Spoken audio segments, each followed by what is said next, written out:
Oh, hello? Hello? Hello? Hi. Hi. Hi. What's up? Who is she? Who is this clown? I don't know. Who is this clown? I don't know. Hi, guys. How you doing? How you doing? Good? Happy Sunday! It's Sunday! It's Sunday!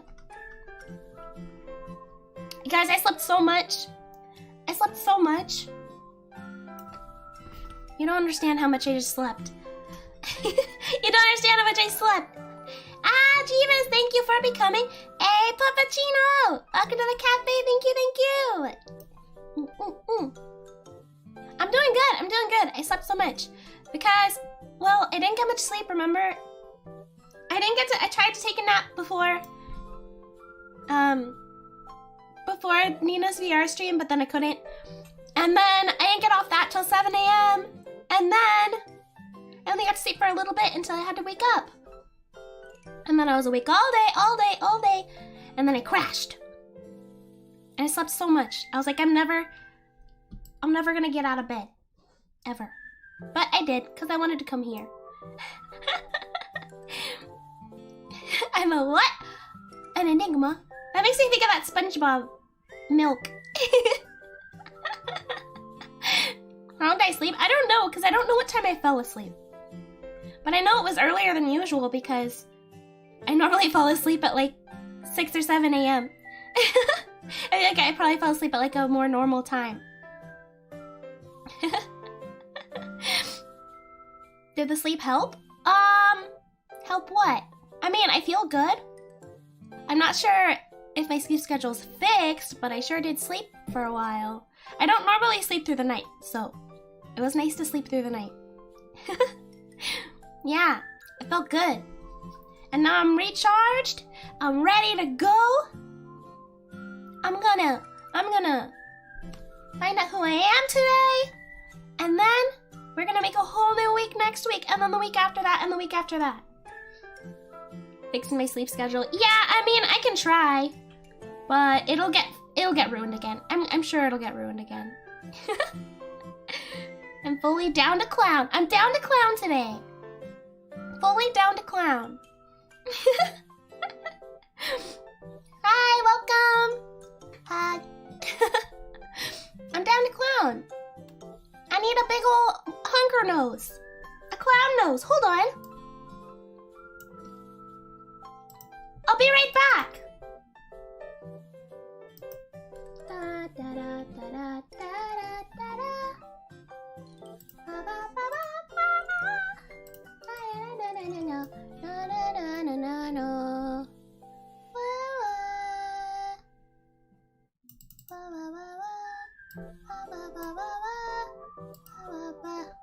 I'm down to clown! Honk honk! Honk honk! Honk honk! Honk honk! I'm ready to rumble! Hard to keep a sleep schedule when you don't have to wake up in the morning. Yeah, I mean, most days I don't. I have a pretty flexible job situation at the moment. But that will change. Or if I want to work more, then that'll have to change. And I might want to work more. I probably should work more, even. I'm definitely going to have to work more. And then I'll have to wake up in the morning. Oh no! I won't be able to wake up when I want. You're afraid of clowns. Boo! We all float down here. Oh wait, that's Georgie's line. What does Pennywise say? Hello, would you like to call me the sewers? Where? Oh wait, what's he say? I'm not a stranger. I'm Pennywise. Or something like that. Or is that what Ronald McDonald said? When the kid said he can't talk to strangers. I don't remember. Everyone floats down here, Georgie. I still haven't seen the second movie. I've only seen the first one. The first It movie. Got bit by a comb like a large mosquito. Ouchie. Weren't ready for the energy. What do you expect? I slept. I got a full night's sleep. Maybe this is why I don't get a full night's sleep, because then it's too much energy. I feel like I already have too much when I'm on 5 hours of sleep.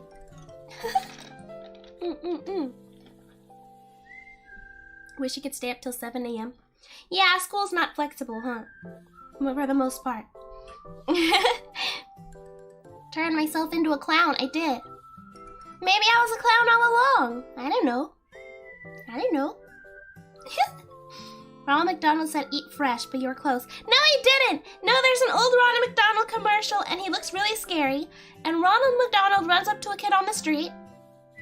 And the kid says, I'm not supposed to talk to strangers. And he goes, I'm not a stranger.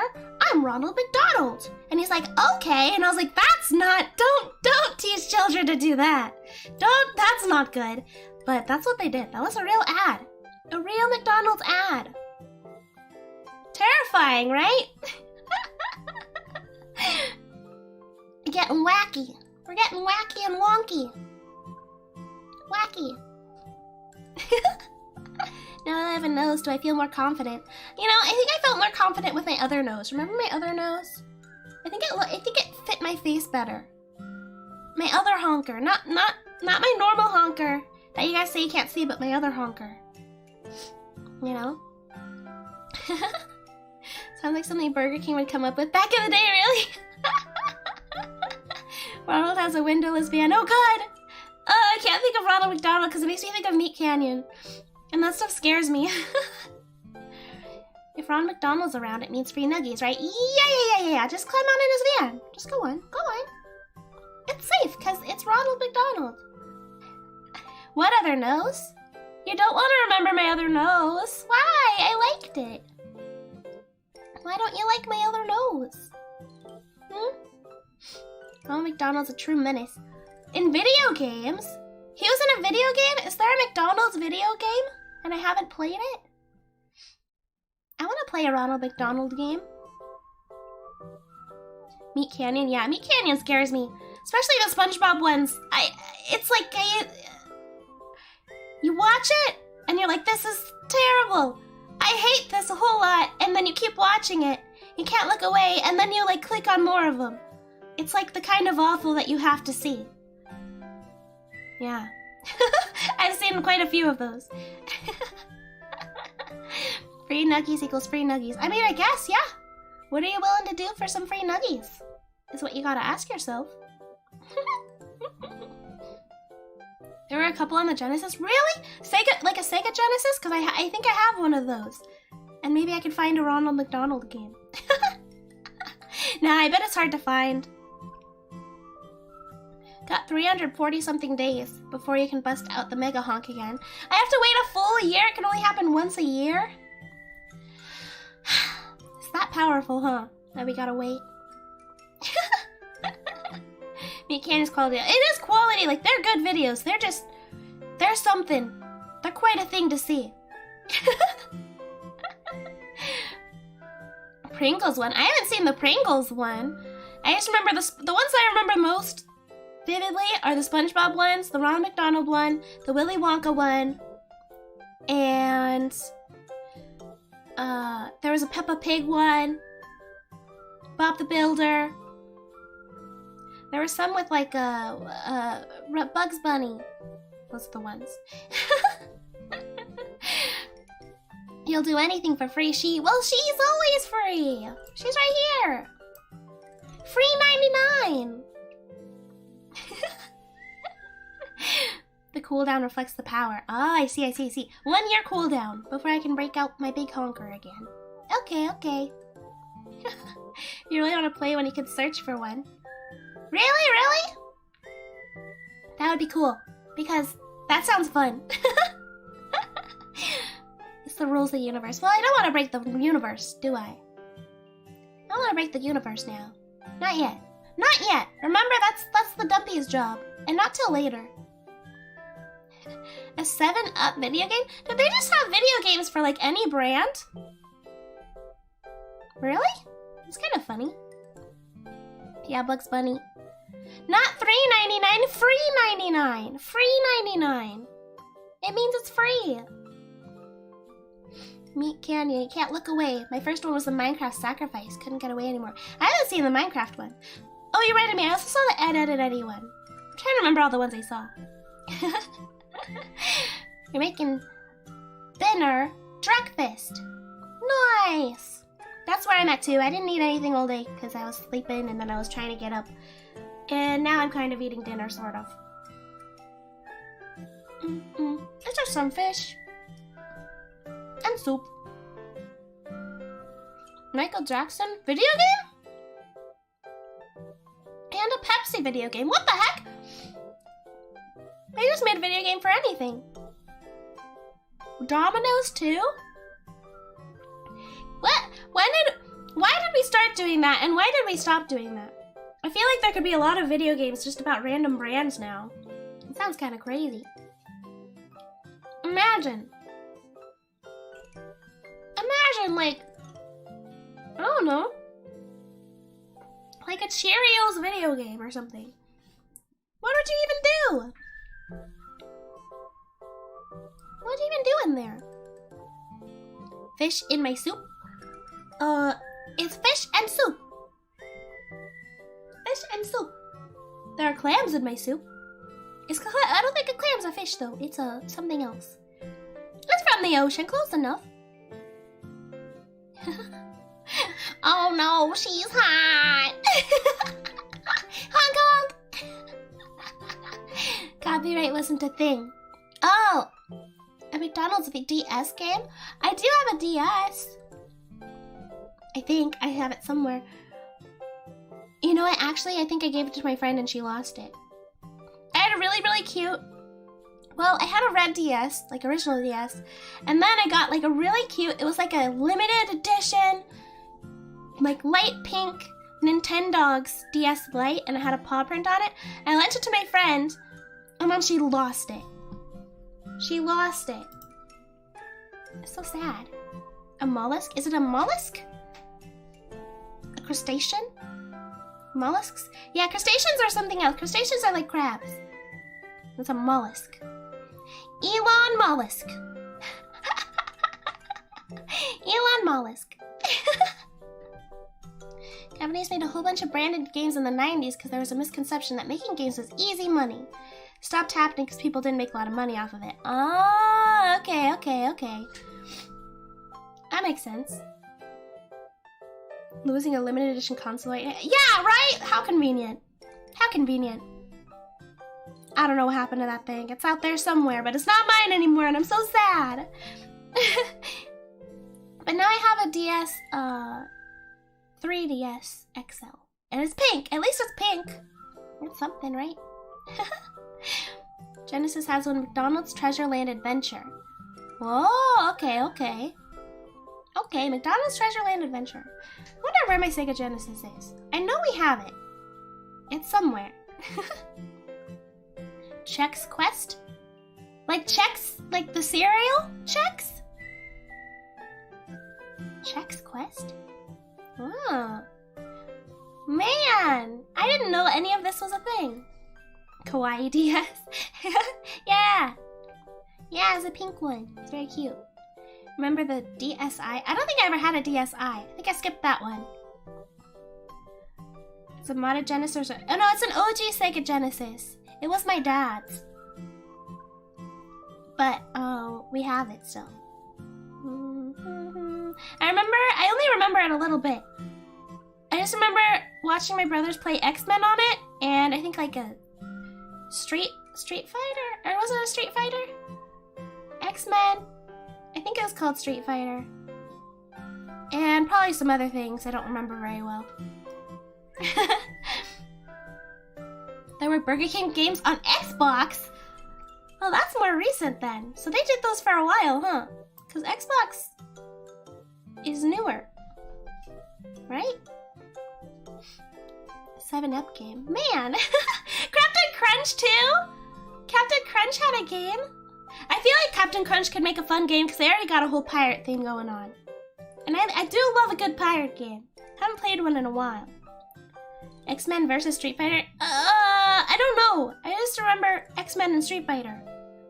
I don't know if they fought each other. I thought they were two separate games. I got a couple Genesis. Oh, neither of them work? Oh no! That sucks. Dorito Crash Course. Now what the heck do you do in a Doritos game? Eat chips? You sit there and eat chips? Or what? I feel like you could make a game out of it. Okay, the Doritos are like a weapon, and you like throw them at people. Like stab them. Is that like pointy maybe? I don't know. Trying to think of taking all these brands and how the heck you'd make a game out of it. X-Men vs. Street Fighter PS1, so not that one. Yeah, I thought they were separate games. Yeah. It was like Wipeout. Oh, okay. Some of those games don't sound real. I know, they sound like crazy that they even exist. Yeah, Ninja Doritos. I feel like that could work. Doritos Crash Course was awesome, like Wipeout. That sounds cool. I think Wipeout looks like so much fun. I would definitely be awful at it. I think it looks like if they had like a little park you could go to, like pay to go to, and it's like Wipeout, and you have to race your friends. Oh my gosh, I would so go there. I would definitely go there in a split second. Food Products Battle Royale. Oh. Crayola Scoot is a Switch game. Clone of both Splatoon and Tony Hawk. Wait, I've never played Splatoon, so I don't know what Splatoon is like. Tony Hawk was a skateboarding game, though. Yeah? I mean, he's a skateboarder. Splatoon? I didn't think that was a skateboarding game. Doritos Wipeout. Yeah, when you get hit and you fall off, you fall into like a bed of pointy Doritos and die. You get like stabbed by them. So it's like Wipeout, but deadlier. Yeah, I used to watch Wipeout all the time. Can't have Doritos be weapons. The game had to paint the product in a good light. You can't kill people with it. Man! So maybe that's just like your power-up. Like eat a snack. Ow. Maybe it's like your power-up snack. Was I a clown all along? Probably. I don't know. Probably. I always loved obstacle courses. Yeah! Oh my gosh, those inflatable ones were so much fun. There was this one. I went on one time.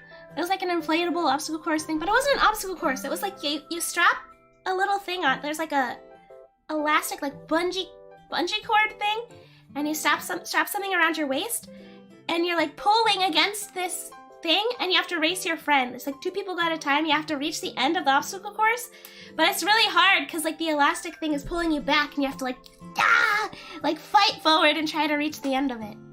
It was always hard for me since I'm short, didn't have much reach. I had to really fight to get up there. It was so much fun though. Oh no, not the overwhelming flavor of Doritos Nachos cheese chips. TM. Oh no. The villain just gives a whole commercial to try to sell the chip. Creation to play MVC? What's that? Used to rent one of those inflatable pool accessories that looks like an obstacle course. It was so much fun on birthdays. Yeah, we used to have this big inflatable, like, it was like a water slide. We popped it eventually, but it was like a really tall water slide. At least I remember it being really tall because I was little. And it had a little pool at the bottom, so you got to whoosh. All the neighbor kids came over. We played with it. It was fun. People fell and got pulled back. Yeah, be like, no, he just got launched backwards. It was so fun. You had me at TM. TM, I'll take it. Marvel versus Capcom. Oh, I never played that one. Had those at your school graduation? Had a nighttime party where you could do those bull rides and play video games. That sounds like so much fun. Wow. That sounds like so much fun. Yeah, after the slide. We were too rough on it. We always broke our inflatable things. We had a lot of inflatable things. I don't know why my parents kept getting us inflatable things, because we always broke them. We also had, like, whenever you had those inflatable, like, little whales and stuff to take in the pool, we'd always break those. We'd go through, like, 1 billion of them every summer. We also used to have, like, a Coca-Cola inflatable couch for some reason. And we broke that. We went through a few of those, too. We'd always, like, jump on them or, like, wrestle on them, and then they'd end up popping. Slide. Yep. Doritos. Production Kawaii 3D water slide win. That'd be so fun. I wish there was a way to stream from the water. That'd be so fun. Cereal inflatable popper. Yeah. And we were too violent. We broke them. Destroyed them. It's okay. It was fun, though. Kids are so destructive. We broke everything. We did so many crazy things that, like, I don't know what we were thinking. We'd, like, jump off the stairs, like, put a grocery bag around our arms and be like, it's like a parachute, right? And just jump off. No hesitation. My brother, like, broke his ankle trying to do that. We just didn't think. Just did it. Bath shower stream when? You know what? I think that would be fun. But I think my mom would think I was like, my mom would think if my mom heard me streaming from the bathtub, I think she would think I was like on a different kind of streaming service, and she'd probably want to have a talk with me about it. So I don't think I'm and that just sounds like very uncomfortable. I don't want to do that. If I looked at myself, sure, I totally would, but I'm not trying to have a talk with my mom. I'm not trying to do that. I'm sure that's what she would think. I'm 100% sure that's what she would think about it. Oh yeah, play your bouncy house while it's deflating. Yeah, try to get your final jumps in. You jumped off a balcony with a garbage bag. Yeah, I thought bags worked as parachutes. They don't. I mean one of those, Reggie. One of those similar... whatever. Something similar to that. Along those lines. Laminate a GoPro. You can use it underwater. Ooh, that'd be cool. Don't worry, I'll distract her for you. Oh my... no! Stay away from my mom! Mom, I swear I'm say-so. Mom, I promise. I promise. I'm not doing anything bad on the internet. Well, don't watch some of my streams, but most of the time I'm fine. I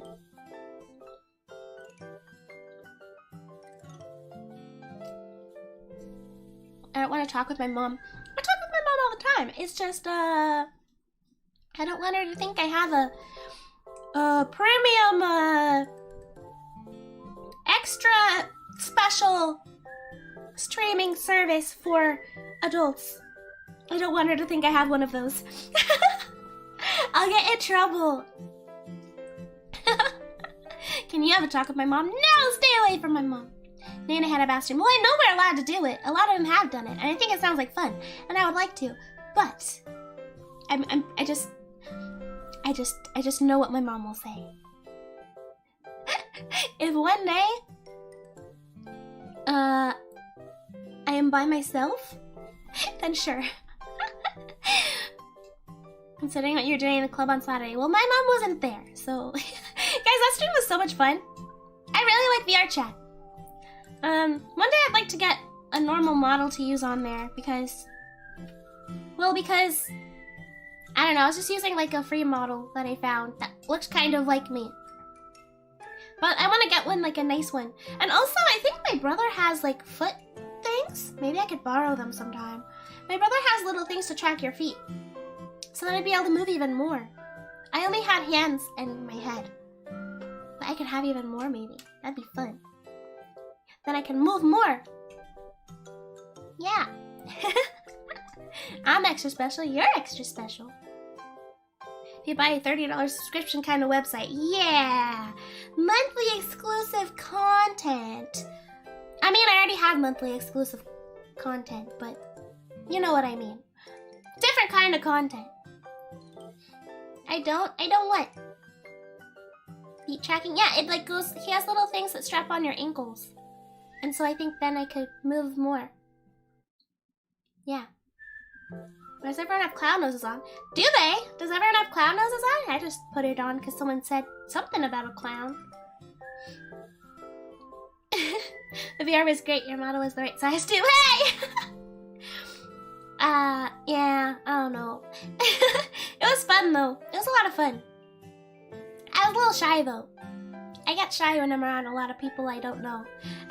And all the girls are very nice, but I didn't know them all very well. So I got a little shy. But it was still so much fun. Mom has to believe your Satanist more than anyone. Yeah. Yeah, she does. Sounds like premium content to me. Kind of contents for only $5 a month. I mean, I already did pool dance, so I feel like that can last you guys a while. Although it wasn't on Nina's stream, so I don't know how many of you actually saw it. I didn't have full body tracking anyway, so it wasn't that bad. Well, I didn't see it, but I'd imagine it wasn't that bad, so I don't have full body tracking. Kind of contents for only $5 a month. Oh yeah.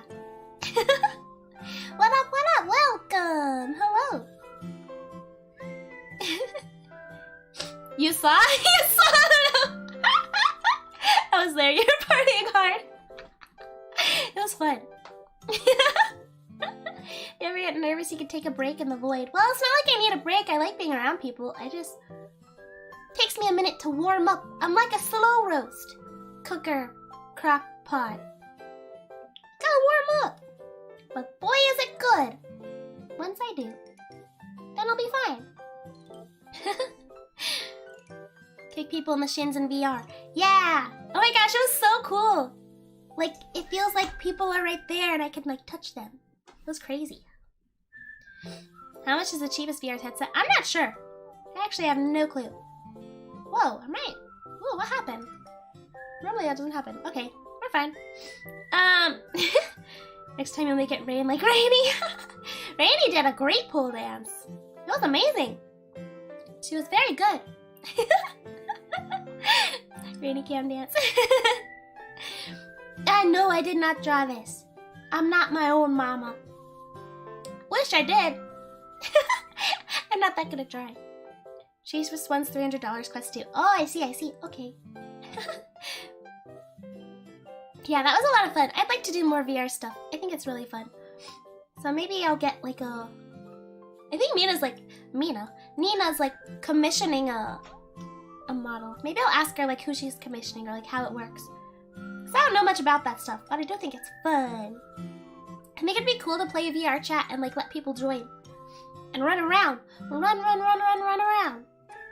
That'd be a lot of fun. And that's something everyone can play too because it's free and you don't even have to have VR.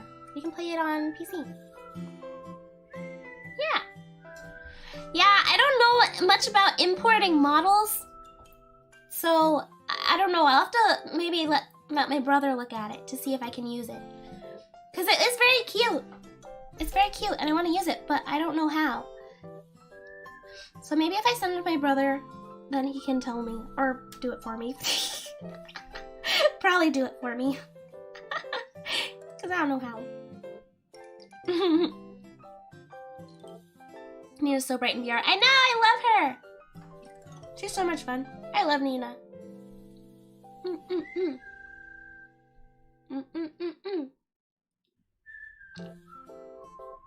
She's so extroverted.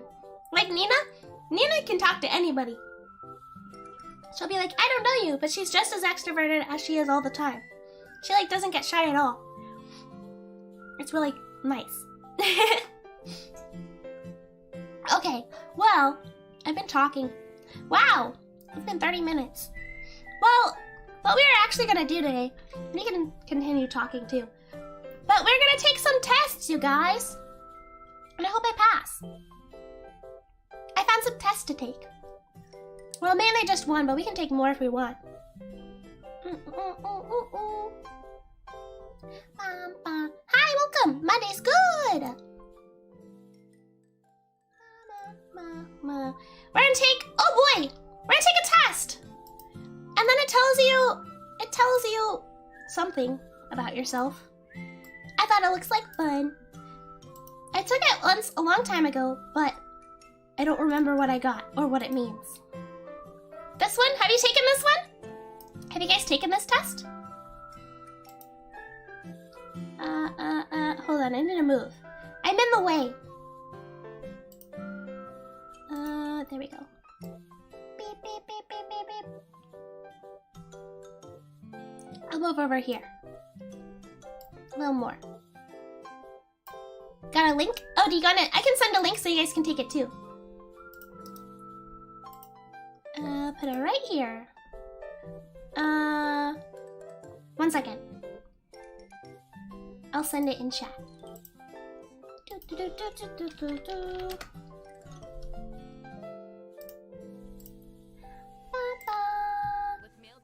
Oops. If anyone wants to take it with me, this is it. It's for free. I'll pin it.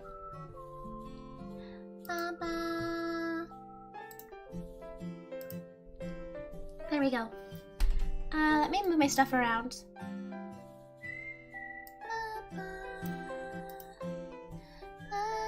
Okay, is this still good? That's still good? Okay. You done this, but you forgot your results. Oh, okay. Well, I'll give you a second. I will take a bite of my soup.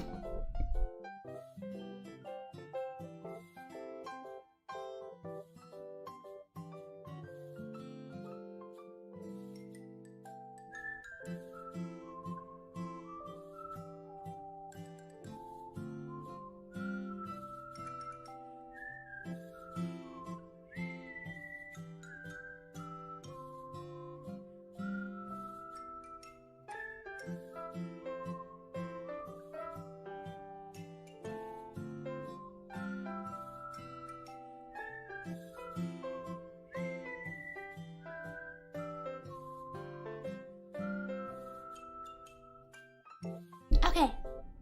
I'm souped up. I'm soup. I'm soup. Big bite. I took more than one. Okay, so I just answer these questions, and then they're like, I know everything about you. And then they tell me.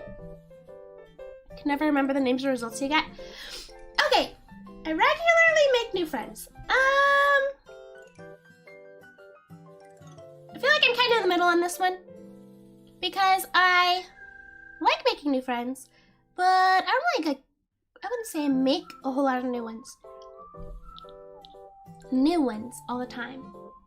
Spend a lot of your free time exploring various random topics that pique your interest. Yes, I'm always looking at things online, and I'll get sidetracked into like one thing that's interesting, and then I'll Google it for like 2 hours. I do that a lot. Seeing other people cry can easily make you feel like you want to cry too. Yes, every time. It always makes me sad. You often make a backup plan for a backup plan. I hardly have a backup plan. Nope. I applied to one college, and I was like, I'm going there. And if I don't get in, I don't know. That's what I did. That's my life plan. Usually stay calm even under a lot of pressure. Depends. Not always. I hardly have a plan. Yeah, I already even have a plan A, let alone a plan B, and definitely not a plan C. At social events, you rarely try to introduce yourself to new people and mostly talk to the ones you already know. Yeah. I'd say if other people introduce me, I'll talk to them, but it's hard for me to, I don't just walk up to people very much. What a gamble. Yeah, I don't know. It was a bad plan, but I got in. I was pretty confident I would get in, I guess. You prefer to completely finish one project before starting another? Absolutely not. I got like 10 projects all at once. Very sentimental. 100%. Surprising, really? You like to organize tools like schedules and lists. I wish I did. Every year I buy a planner and I write out the events for January, and then I never look at it again. So no, I'm sorry, I don't. I'm not good with lists and schedules and stuff. But you know what? I do grocery lists sometimes. I'll do a little to the side. And when I pack, I make a list. Mostly because I'm scared of forgetting things. But I'm not a schedule person. Nope, not me. No plan, gang! Even a small mistake can cause you to doubt your overall abilities and knowledge. Yeah, I think so. Feel comfortable just talking up to someone you find interesting and striking up a conversation. Nope, not me. You are not too interested in discussing various interpretations of analysis of creative works. No, I love doing that. I think that's so much fun. You watch a movie and then you talk about what you think it meant. That's my favorite. Could tell by my schedule releases. Yeah, you guys noticed me opening my waiting rooms like 3 hours before stream? I want to get better at that. I really want to get better about that. I'm not a scheduler. I'm not a planner. It's not in my bones. What? Disagree with what? I meant to disagree? Wait, go back.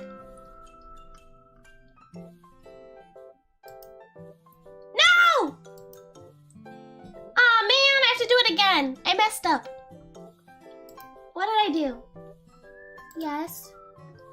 Yes. Backup plan? No. Stay calm. No. Try to introduce yourself to new people, not really. Okay, I'll just catch up really fast. Prefer to completely finish one project? No.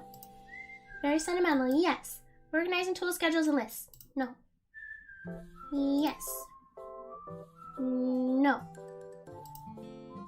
Not too interested in discussing... Oh, I am interested, so this is a strong disagree. There we go. Yeah, something's up with my eyes right now. Hold on, I might fix it real quick because it's bothering me. Something's up with my eyeballs. Give me a second.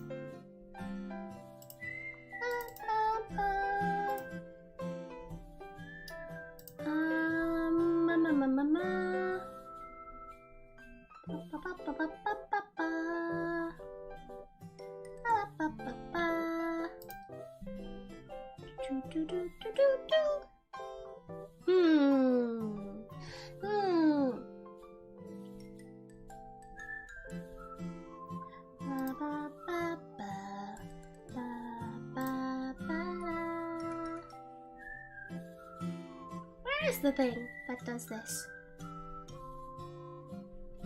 Where is the thing that does this? Hold on.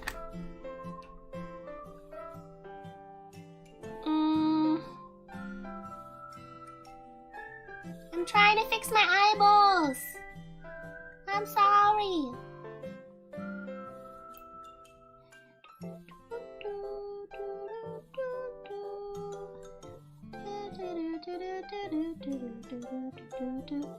What the heck? Where is it?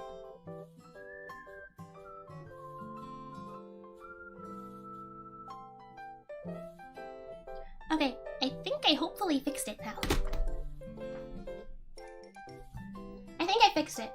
Let me check. Okay, I fixed it. I'm back.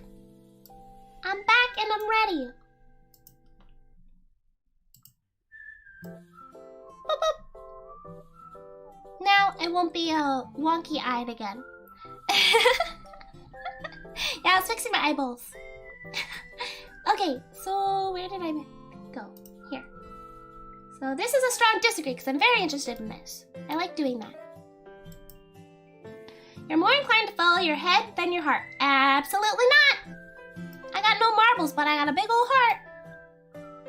You usually prefer just doing what you feel like at any given moment instead of planning a particular daily routine. Yes. You rarely worry about whether you make a good impression about people you meet. No, I do worry about that. You enjoy participating in group activities. Yes. You like books and movies that make you come up with your own interpretation of the ending. Yeah, I think so. Yes, yes, one of these. I like both. I do think that's fun. Your happiness comes more from helping others to accomplish things than your own accomplishments. I do like both, but I do feel really good when I help somebody. But I like both. Let's see. Head empty. No nose, big heart. Yeah. No nose. Let's see. You're interested in so many things that you find it difficult to choose which to try next. Yes, I like too many things.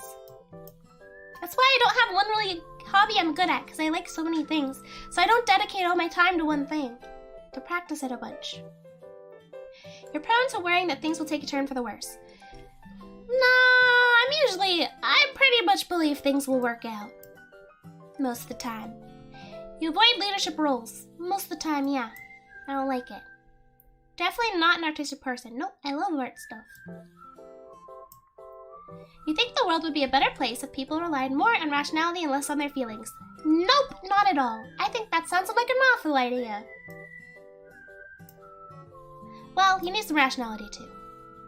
You prefer to do chores before you allow yourself to relax. I should do my chores before I let myself relax. But no, I don't prefer that. I mean, I like it when I do, but I don't.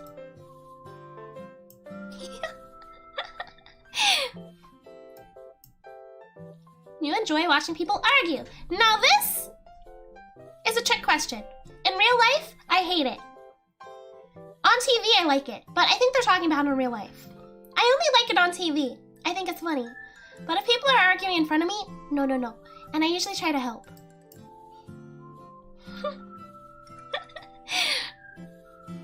Let's see. You tend to avoid drawing attention to yourself. Yeah. And it depends on the situation. If I'm in a crowd, I kind of blend in, I think. Your mood can change very quickly. It depends. I mean, if something happens, I feel kind of neutral about that one. You lose patience with people is not as efficient as you. No, I like helping people if they need help with it. Something like I like mentoring people. Like if there's something they're trying to learn that I know how to do, I like trying to do that. You often end up doing things at the last possible moment. Yeah. I'm a procrastinator. What kind of maid am I? I'm a maid at a puppy cafe. Yeah. Trash TV. I do love trash TV. You've always been fascinated by the question of what, if anything, happens after death. I mean, I think ghosts and stuff are cool to think about. So sure, a little bit. You usually prefer to be around others rather than on your own. Yeah. I mean, I do take alone time sometimes, but I like being around people a whole lot. I'll put it just... It depends who it is. Put it here. You become bored or lose interest when discussion gets highly theoretical. No, I think that's fun. Bye, thanks for coming. You prefer doing your chores than relax? That's good for you. I feel like that's a good way to do things. I just don't always do that. You find it easy to empathize with the person whose experiences are very different. Yeah, I think so. Usually postpone finalizing decisions as long as possible. Yeah, I kind of do that. I usually wait. Well, it depends. Yeah. You rarely second guess the choices you've made. Yeah, I'm pretty good with what I do most of the time. After a long, exhausting work week, a lively social event is just what you need. I think I need a nap and then yeah, I'd like to hang out with my friends. You enjoy going to art museums. Yeah. You often have a hard time understanding people's feelings. No. You like to have a to-do list for each day. No. No, thank you. You rarely feel insecure. Yeah, I don't feel insecure very often. Well, let me put that in the middle. That depends. Avoid making phone calls. Yes. Unless it's like just like a group chat with my friends. I don't like calling people on the phone very much. Especially like if I'm just like trying to schedule something, I don't like doing that. I'll try to do it online before I call. You spend a lot of time trying to understand views that are different from your own. Yeah. In your social circle, you're often the one who contacts your friends and initiates activities. I'm actually not. Usually my friends ask me to hang out and then I just say yes. Every single time. I'm not much of a planner or like an organizer. If your plans are interrupted, your top priority is to get back on track as soon as possible. No. That's why we end up chatting for like an hour before we play video games. Formal phone calls, yeah, I hate those.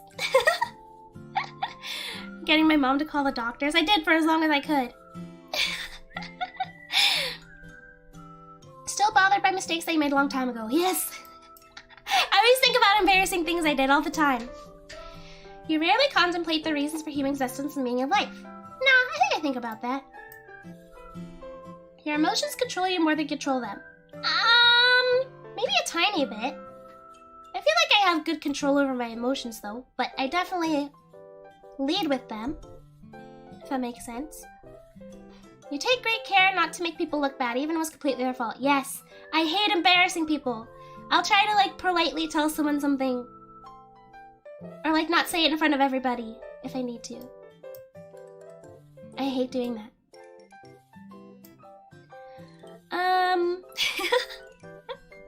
Break dancing under the bridge at 4? Alright, see you there. Yeah, pretty much.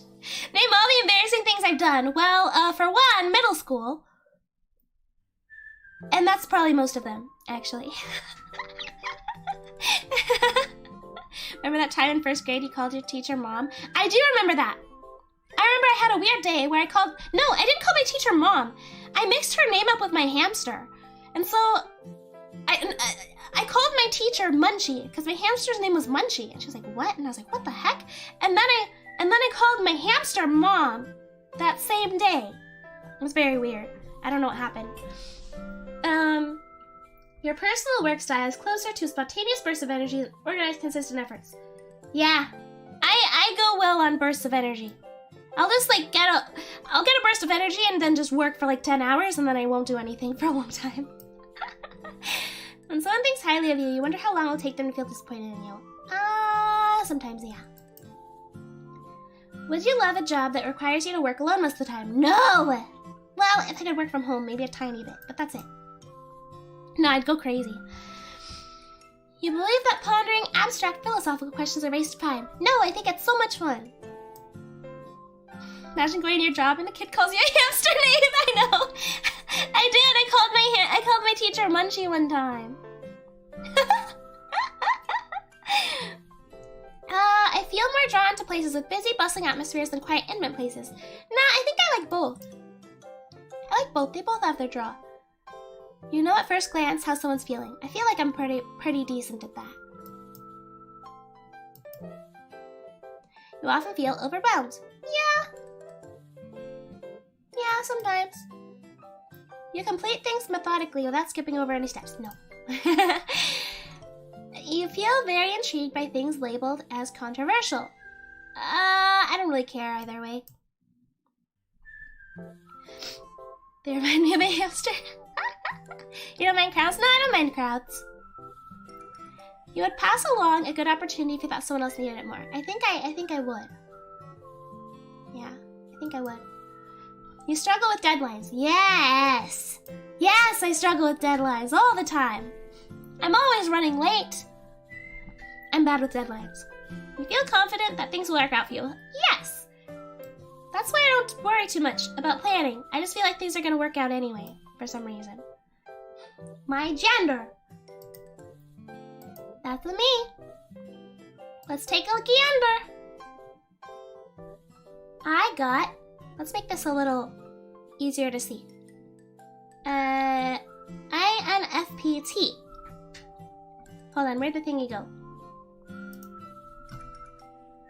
Let me unlock it so I can make it smaller we can see. Mediator, INFPT. Maybe I'll just move myself over a little. Like this. Hi, welcome! Hello, how are you, nerd? So, I got mediator. So what's this mean? Mind. I'm mostly introverted. What? Really? This trait determines how we interact with the environment. It says I'm 52% introverted. I wonder why that is. I wasn't expecting that at all, actually. But it looks like I'm almost half and half. I can see being half and half, maybe. It looks like, yeah, I'm almost half and half. I can see it being maybe a little bit of both. Energy. This trait shows how we direct our mental energy. Intuitive or observant. I think I'm gonna have to read to see what this means. I'm 91% feeling and 9% thinking. Now that one I think is correct. That one sounds about right. And I don't know what prospecting versus judging means. Turbulent versus assertive. Let's see what this all means. No. Okay. What is this? There's so much. Hold on. I move this so you can see what this is. An ambivert? You're doing fine. That's good. That's good. I hope you're doing 100% fine soon. So let's see. I wish there was a better way to, let's see. Although they may seem quiet or unassuming, mediators have vibrant, passionate inner lives. Creative and imaginative, they happily lose themselves in daydreams, inventing all sorts of stories and conversations in their minds. These personalities are known for their sensitivity. Mediators have profound emotional responses to music, art, nature, and the people around them. Idealistic and empathetic, mediators long for deep, soulful relationships, and they feel called to help others. But because this personality type takes up such a small portion of the population, mediators may feel lonely or invisible, adrift in a world that doesn't seem to appreciate the traits that make them unique. Okay. Well, what's all that other stuff mean? Mediator. Oh, you guys take yours too? You got INTJ, INFJ. Wait, what was mine? INFP. T. I got the T one though. Mediator. Mediators share a sincere curiosity about the depths of human nature. Introspective to the core, they exquisitely attune their own thoughts and feelings, but they yearn to understand the people around them as well. Compassionate, non-judgmental, willing to hear the other person's story. When someone opens up to them, returns to them for comfort, they feel honored to listen and be of help. For mediators, an ideal relationship of any kind is one where both people feel comfortable sharing not just their wildest hopes and dreams, but also their secret fears and vulnerabilities. Ah! Hey, you got INFPA? That's like almost like mine, except not the T, right? I wonder what the T means. Smart people horoscope. I want to see what all this stuff meant. Empathy, speaking truth. Nothing makes them more uneasy than pretending to be someone they're not. Committed to authenticity. Poets, writers, actors, artists. have a talent for self-expression, may reveal their innermost thoughts and secrets through metaphors and fictional characters. Huh. Turning dreams into reality. Search of a calling.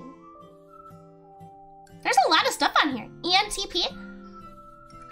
Do you guys, when it has the things, does it say what it's called? Like mine's called a mediator. T stands for turbulent. I think so. I just don't know what that means exactly. Feel directionless or stuck until they connect with a sense of purpose in their lives. Uplifting others, ability to feel people's suffering as if it were their own. Creativity and idealism can bloom even after the darkest seasons. No world will never be perfect. They still care about making it better however they can. Inspire compassion, kindness, beauty where they go. Strengths and weaknesses. Let me hear it. Give it to me straight. The debater. Oh, the debater. Here was this campaigner. Oh. Okay, so strengths and weaknesses. Empathetic, generous, open-minded, creative, passionate, idealistic. Unrealistic, oh no! Self-isolating. Do I isolate myself? I don't think I do. Let's see. Can be difficult to accept the world isn't perfect. Can be hopeless romantics. I feel like I am a hopeless romantic. With rose-colored visions of what life should be like. Setting them up for disappointment when reality inevitably falls short of their dreams. Oh no! Oh no, I'm gonna be disappointed! That's not good. Self-isolating. Long to connect with others, but they don't always know how. Especially in new environments, mediators can be reluctant to put themselves out there in ways that would help them make new friends or become involved in a new community. As a result, people with this personality type may sometimes feel lonely. Man! Okay, that's pretty true, actually.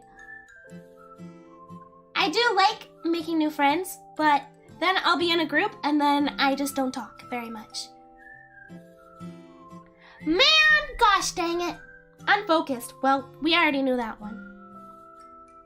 Imaginative, introspective, nature doesn't always lend itself productivity. Many mediators get frustrated by how difficult they find it is to buckle down and get things done. Problem isn't that they're incapable, rather it's that they run into problems when they become so caught up in different ideas and ideals that they fail to commit to a course of action. Yeah, I'm too distracted. I try to do too many things, and then I don't focus on one thing. Emotionally vulnerable. The emotional attunement of these personalities is among their greatest strengths, but unless mediators establish boundaries, they can be at risk of absorbing other people's negative moods or attitudes. Uh-oh! Uh-oh! I don't want to absorb nasty stuff.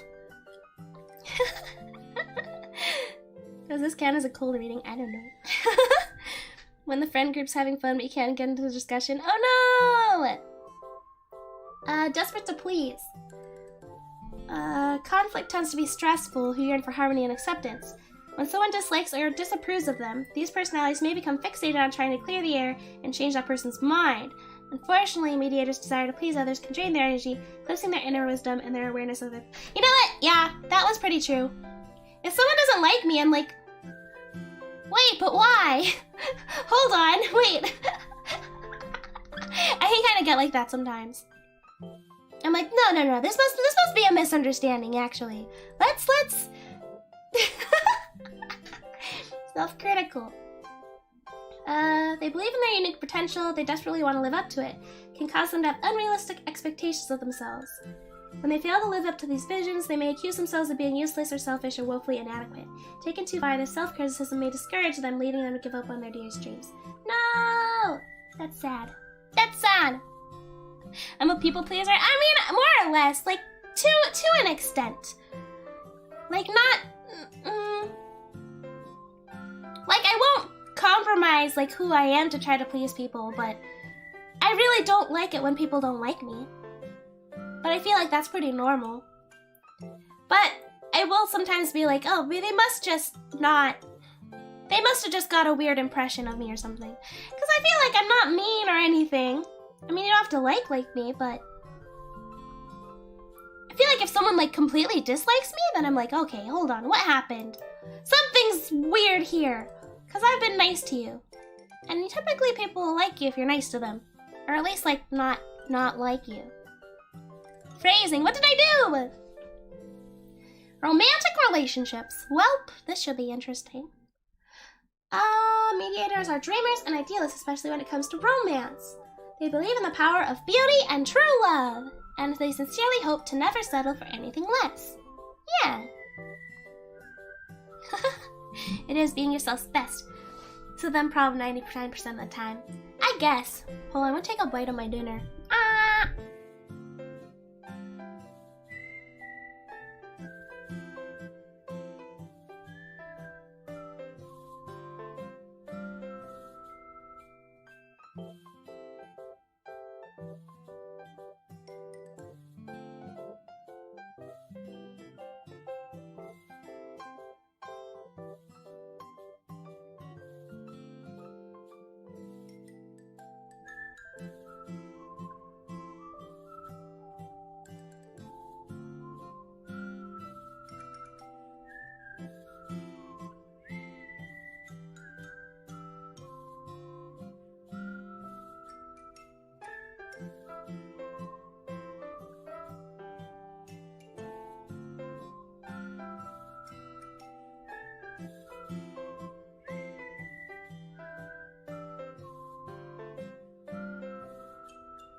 Okay. Eat before it gets cold. That's what I'm trying to do. It already is getting kind of cold, so when I stop, I try to take a few bites. Let's see. Do you have high expectations for romance? I don't know. It's fair to say meteors approach the world of romance with high expectations. Well, I don't know if they're high or low or normal. They may have spent years daydreaming about the perfect relationship, imagining how it would feel to share their innermost selves with another person. But the reality of dating can sometimes come as something shocking to mediators, forcing them to have grapple with a challenging question. If they want to be in a relationship, will they have to compromise their ideals? Uh-oh! Hopeless romantic. Don't want to just find a partner, they want to connect with a soulmate. Through an thoughtful and open-minded, these personalities are generally willing to consider going out with all sorts of people. Hey, that's true, I don't have a type, remember? Meteors pride themselves in their ability to look past a potential partner's superficial traits, such as appearance, social status, or possessions, and focus on deeper, more meaningful signals of compatibility. Wow! Yeah. Share belief that two people can come together in a relationship and make each other better and happier than they were before. But it would be a mistake to think that meteors don't have preconceived standards for a significant other. With their active minds and imaginations, people with this personality type tend to develop and carry with them a vision of their ideal partner. A vision that may be based on a favorite fictional character. So you're telling me I'm not gonna date Edward Cullen? I'm just kidding. A person they once knew, or simply the stories they've told themselves about how love should look like. When they meet someone new, most mediators can't help but compare that person with the ideal soulmate they've envisioned. Unsurprisingly, such comparisons tend to weed out more than a few potential partners. It can be difficult, if not impossible, for a real flesh and blood person to live up to— Oh no! So basically they're saying, you need to lower your standards. And that's why you sit around and watch romance movies all day. Because your standards are too high, you clown. Let me make this, hold on. Let me fix this real quick. Because clearly this nose isn't quite big enough. Clearly it's not quite big enough because clearly my standards are too high. Anyway. Just gotta make that a bit more fitting. Okay, well... well, that sucks.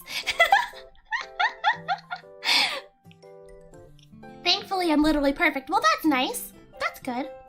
Yeah, all I need is someone that's literally perfect. No, I'm just kidding. You guys, I feel like my standards aren't too high. Well, maybe I need to reflect. I don't know. This is telling me I need to reflect. Making an effort. Let's time, many mediators come to learn that true love doesn't just magically happen. It takes compromise, understanding, and work. Okay, I didn't know that. After all, no partner's perfect, and even the most beautiful relationships have their challenges. Fortunately, people with this personality type can find a great deal of joy in the effort it takes to strengthen a relationship. I do find joy in that, especially with like friendships. Like if you get in a fight and then you work through it and then you're better friends. That's a part of relationships, I think. When they fall in love, mediators just reveal how much passion thrums beneath their quiet exteriors. Quiet exterior. Okay. Devoted and loyal, they nevertheless respect their partner's independence, aiming to accept their partners as they truly are.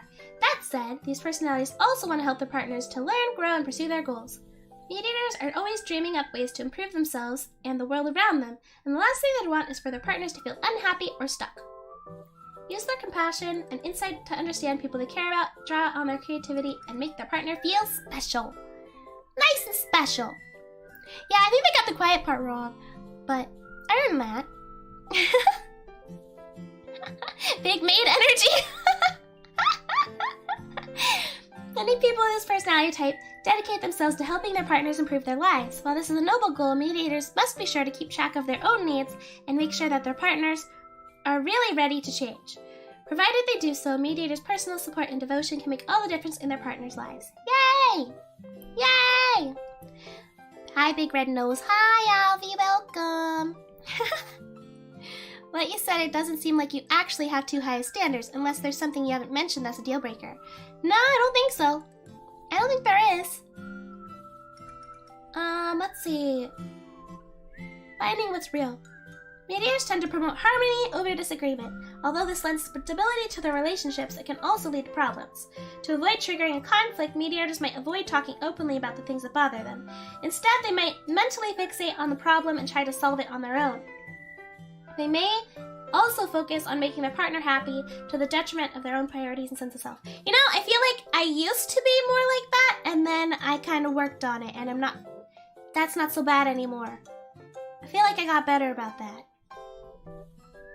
People with this personality type may need to remind themselves that open, honest communication is necessary for a relationship, even if it isn't always easy.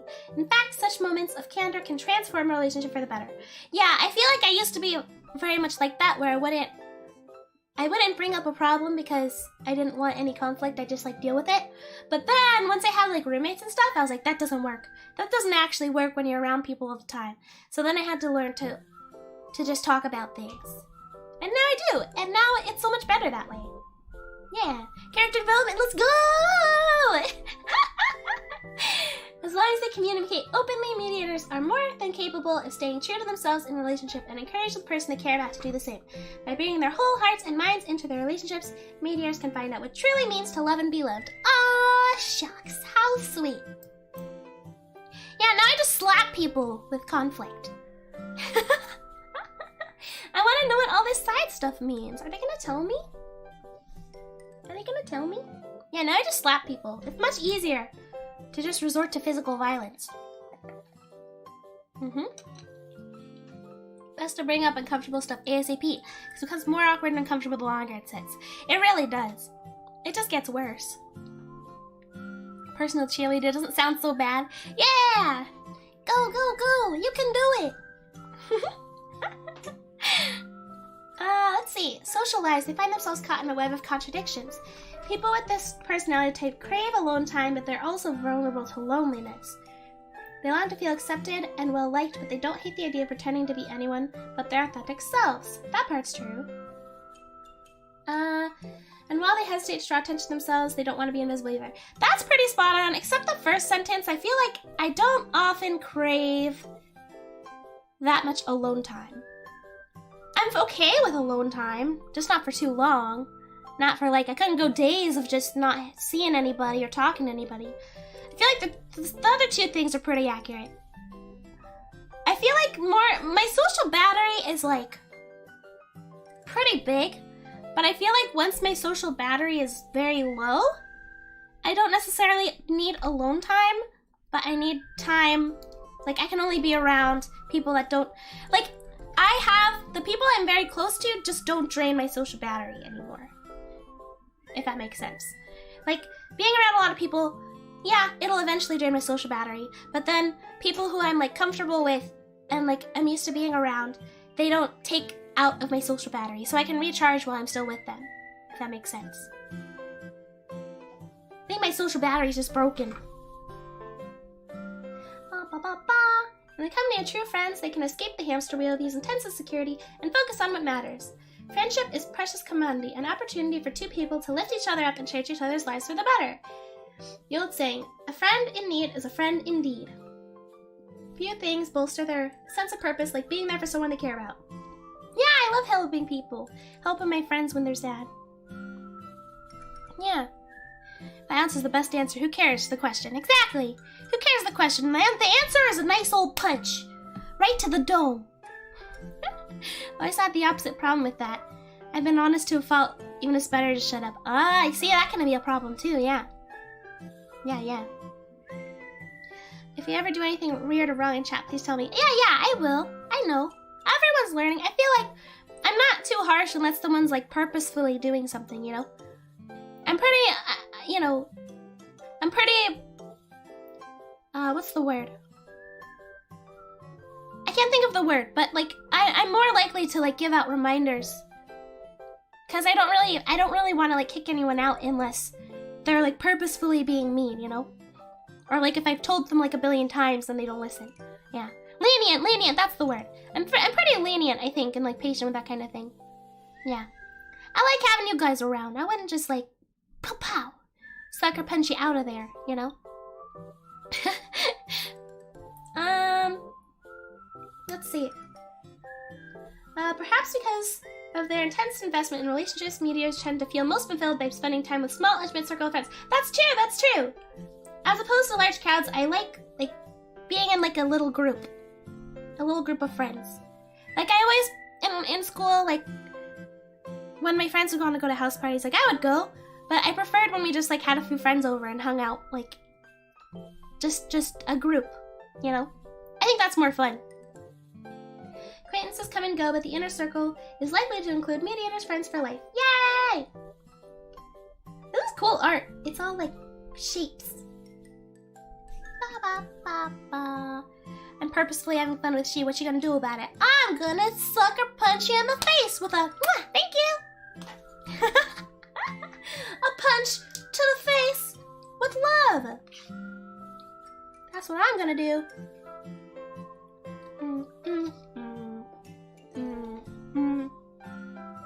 Prefer hanging out with a small group of friends best. Yeah, it's easier to connect with people. If there's too much going on, then it's hard to like have a conversation, you know? Small groups, parties where everyone knows everyone. Yeah, that's fun. I think that's a lot of fun. Don't make your nose bleed. I'm sorry, I'll punch a little less hard. Although mediators are warm and accepting, they don't always find it easy to make friends. This may be because superficial casual relationships leave these personalities feeling a bit empty. Mediators are looking for lasting, authentic friendships with people who share their desire to think and feel deeply, and do the right thing, and to give more to the world than they take from it.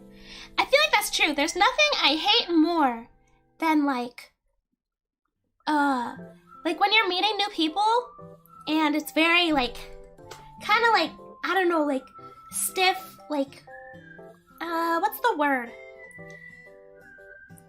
I don't know, not necessarily like small talk. I mean, yes, I hate small talk, but like, I don't know, that phase when like the person doesn't know you yet, and so you're talking, but you're both like just trying to be polite, and like, it's not even necessarily awkward, but it's like very surface level, which I guess would prevent me from making friends, because you can't just like, hi, nice to meet you, and just like dive in deep, you know? But I think it's hard to get through that point because I don't like it. I don't like that part. I don't like that part at all. Yeah, skip pleasantries. Yeah, pretty much. Like the pleasantries. When you're just like, I don't know, like no one's like, I don't know how to explain it. You kind of get what I mean a little bit. I don't like it. I don't like that part. But you kind of like have to do that to make friends, I think. Among kindred spirits, people with this personality type feel accepted and understood, happy to be themselves, and bloom in their own time. Yeah, breaking the ice, kind of. Yeah, pleasantries are annoying. I don't like them. It took you a lot of courage to be active in chat. Well, I'm glad you are. I'm glad you're here. Yeah. Close yourself off and don't talk to anyone because you're afraid you'll end up saying something or hurting someone's feelings. I get that. That makes sense. I think it's hard to... how do I explain? What helps me when you're like kind of worried about like... You're nervous to talk because you're worried about like saying something wrong or like... I don't know. Doing something wrong. Like, I'll just try to think like, okay, take this thing I'm scared of doing. Like, I say something weird. If somebody else did that, how much would I really care? Like, how much would it really bother me? And usually the answer is not that much. I'd just kind of breeze over it. And so I try to think that other people would probably do that too. And then it's not quite as scary. Like, you're probably... It's more embarrassing to you than other people. Other people probably just don't even mind. If that makes sense. That's what I try to think. People like talking about themselves, and when people take an interest in them. Yeah, that's true. It's true. People do like talking about themselves usually. Now, I've had a problem with that, but people sometimes find it overbearing or pushy when you dive deep instantly. See, that's what I like doing that because I hate the beginning. The beginning, like, pleasantries, as Nathan called them. I don't like those. Part of making friends feels awkward. Can't relax properly. Yeah, that's the thing. You don't feel like you can be yourself yet. And you feel like they're probably not either, but it's like, how are we ever supposed to like connect as friends if neither of us are actually being ourselves yet? So that's why I find it easier to make friends like in groups. Like if I have some friends there already, and maybe there are some people I don't know that are there too, because then I feel like I can be myself around my friends, and then it's easier because like people will kind of already know like how I'm like. It's easier to make friends like that, you know? Yeah, that's why I think I like prefer groups most of the time when I'm like getting to know people. Yeah, skipping the formalities and treating them like a homie. Yeah, I wish everyone would just do that. That makes me so much more comfortable. Find something you like about someone and compliment them on it. See if a conversation comes. That's a nice thing to do. Yeah. I'm best wife. You know you. Here's another problem with being a social chameleon, where you act differently with almost every person. Oh, I see. That could be tough. Yeah. Small talk isn't the part you dislike, it's the introductory phase. Yeah, I think it's the introductory phase I don't like so much. I just want to hang out and chill and be myself already. Coming on strong can be too much. Yeah, I mean, there's definitely a difference between like someone being themselves and someone like just being forced. Yeah. Sometimes people like be forced. And that's kind of funny too. Alcohol removes pleasantries. There we go. You know, sometimes it does. You're right. Walking up to a stranger and opening up with some home slice is kind of rude. There are open people and those you instantly jive with on the spot. That's true. Yeah, some people you just get along with right away. Good, Eric. Thanks for becoming a puppuccino. Welcome to the cafe. Thank you. You get that way if you have so many faces and ways you talk to different people. It's hard to think of. Oh, that's interesting. So you will like act different depending on who you're hanging out with. I feel like that could happen if you're like hanging out with like someone you haven't seen in a long time, maybe. I don't know. I feel like maybe I just don't have like so many different groups that I don't do that. I only have like maybe one like core group of friends, and then like a couple other little friends. Yeah. Don't really change the way I act on different people because you're too lazy. Sister Rogers will say, I think you're fine just the way you are. I do. I think you're fine just the way you are. Meeting people after a few drinks is too easy. Remember all the interactions you have in bar bathrooms? Bar bathrooms, oh yeah. There's no pleasantries in bar bathrooms. You'll just like, there'll be another girl and she'll be like, you're so pretty. Like, you're so pretty. Like, I love you so much. And then you probably never see each other again, but it's nice. Always a few people who you just complete yourself with no reservations. Yeah, that's always nice. Let's see. Capable of befriending all sorts of people. Combination of intuitive and prospecting personality traits draws them to diverse perspectives, which helps them appreciate friends whose experiences and worldviews are totally different from their own. Mediator's me. Ah! That scared me. Is that really loud for you guys, or is that just for me? Thank you for becoming a Bubbaccino Festival. Welcome to the cafe. Thank you. Let's see. They find it invigorating to connect with someone who, on the surface, has little in common with them. Yeah, that's always a nice surprise. When someone seems very different from you and then you just get along really well. That's always a lot of fun. For mediators, a true friendship is founded on shared values, not just shared experiences. People with this personality type are unlikely to form strong friendships simply out of convenience.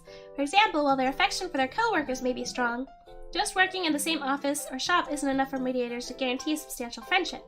Deeper connections must come into play. Definitely, yeah. Like, I'll have coworkers I like and stuff, but if we only ever like see each other at work, I don't feel like we can be like really close friends. If that makes sense. Gotta spend more time than that, and like in different settings, I guess. Yeah.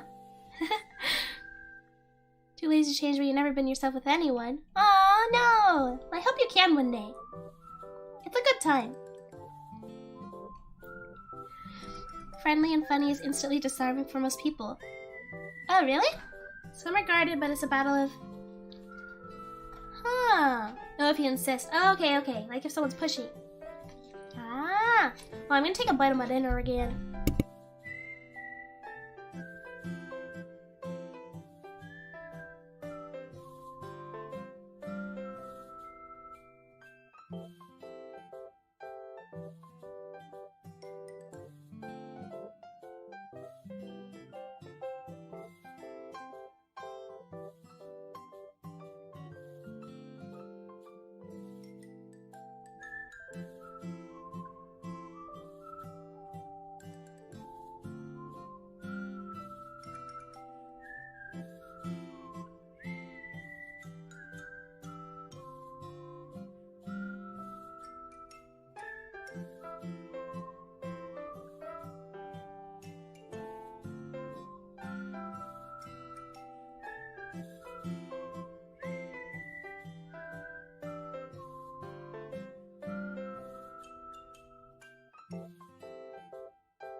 I'm back.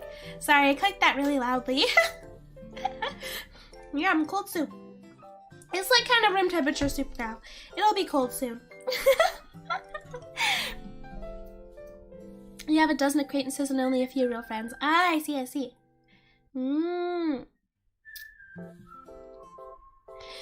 Keep to yourself like all the time. Always strange how people... Oh, it's strange to me how I make friends. But when I do, I keep the same friends regardless of the group. Yeah. I feel like I don't really know how to make friends, but it kind of sometimes happens. I feel like normally I'll make friends, like, through people. Like, I already have a friend, and then they have a friend, then I become friends with them too. That's usually how it goes for me. Yeah. A small maid walked up to me and tried to be friends with me and open up a little to them. Yay! Tempted to start a conversation with a stranger just to see what happens. These days, most people at a glance don't want to talk to them. Oh, I guess it depends, yeah. Some people are very closed off in public. Yeah, it's room temp soup, it is. I have two friends, one from high school, one from college. When you drive that hard with the specifics, others come off as acquaintances. Ah, I see. Ah. Higher trust total strangers. Just spending time doesn't deepen a relationship with you. Have to actually do something with the time if I got that right. No, I feel like time is very important. But it's about what you do with the time. Like, I feel like coworkers, like, if you're just talking about work all the time, which in my experience usually is kind of like that, you gotta have, like, more conversations. Or, like, And at work, I feel like you won't necessarily spend a lot of like quality time. It's like quality time. There's time and then there's quality time. And I feel like at work it's very hard to have quality time. And I feel like that's where you build friendships. Where you're actually just like talking and like being yourself and not just talking about work stuff, I guess. Like actually like getting to know them well. I don't know if I explained that very well though. I got a cute nose, thank you. It's pretty big. I got a big honker today. Friend by corruption, I mean association, yeah. Quality time like the love language. Yeah, like the love language. Like the love language. That's my number, is it number 1 or number 2? I think it was quality time and physical touch were like both strong number 1 and 2 on my love language thing, from what I remember. It really does just happen. Can never recall how or when I became friends with people. It's awful that sounds. Yeah, that's almost kind of nice though. It's like it just kind of happened. Yeah. Have you ever had one of those friends where you can talk about literally anything no matter how weird or random? Yeah, definitely. Those are the best. Where you can just talk about anything? Yeah. It's like completely comfortable. I love that. Hi, welcome back. Don't remember trying to become friends, just happens you end up hanging out with people. Yeah, sometimes it just kind of happens over time. Yeah, you won't say much to people who they don't really know, but will talk people's ears off once you're comfortable. I feel like that's kind of how I am too. I'm like, that's why I like people will sometimes be surprised when I say I'm like shy, but that's because like I'm comfortable here. I'm like comfortable around you guys.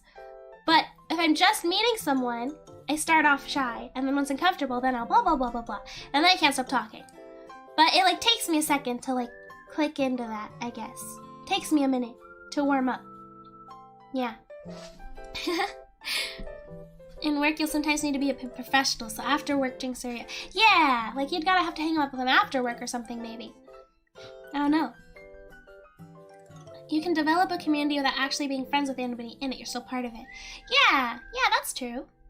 Yeah, you can always be part of a community. Coworkers only turn into friends if you have activities outside of work. Yeah, it's hard to, like, if you're sitting in wherever you work, like an office or something, to, like, make a friendship in there, yeah. Quality time's your strongest one. Yeah, I love quality time. Yeah. Yeah, those friends they moved. Yeah, I understand that. I had a bunch of friends move away after college. Yeah, it's rough. For me, it was overwhelmingly physical touch, which was kind of surprising. Really? Yeah, my physical touch one was very high as well. I'm very much a touchy person. I love hugs and stuff and cuddles and stuff with my friends. I'm a touchy person for sure.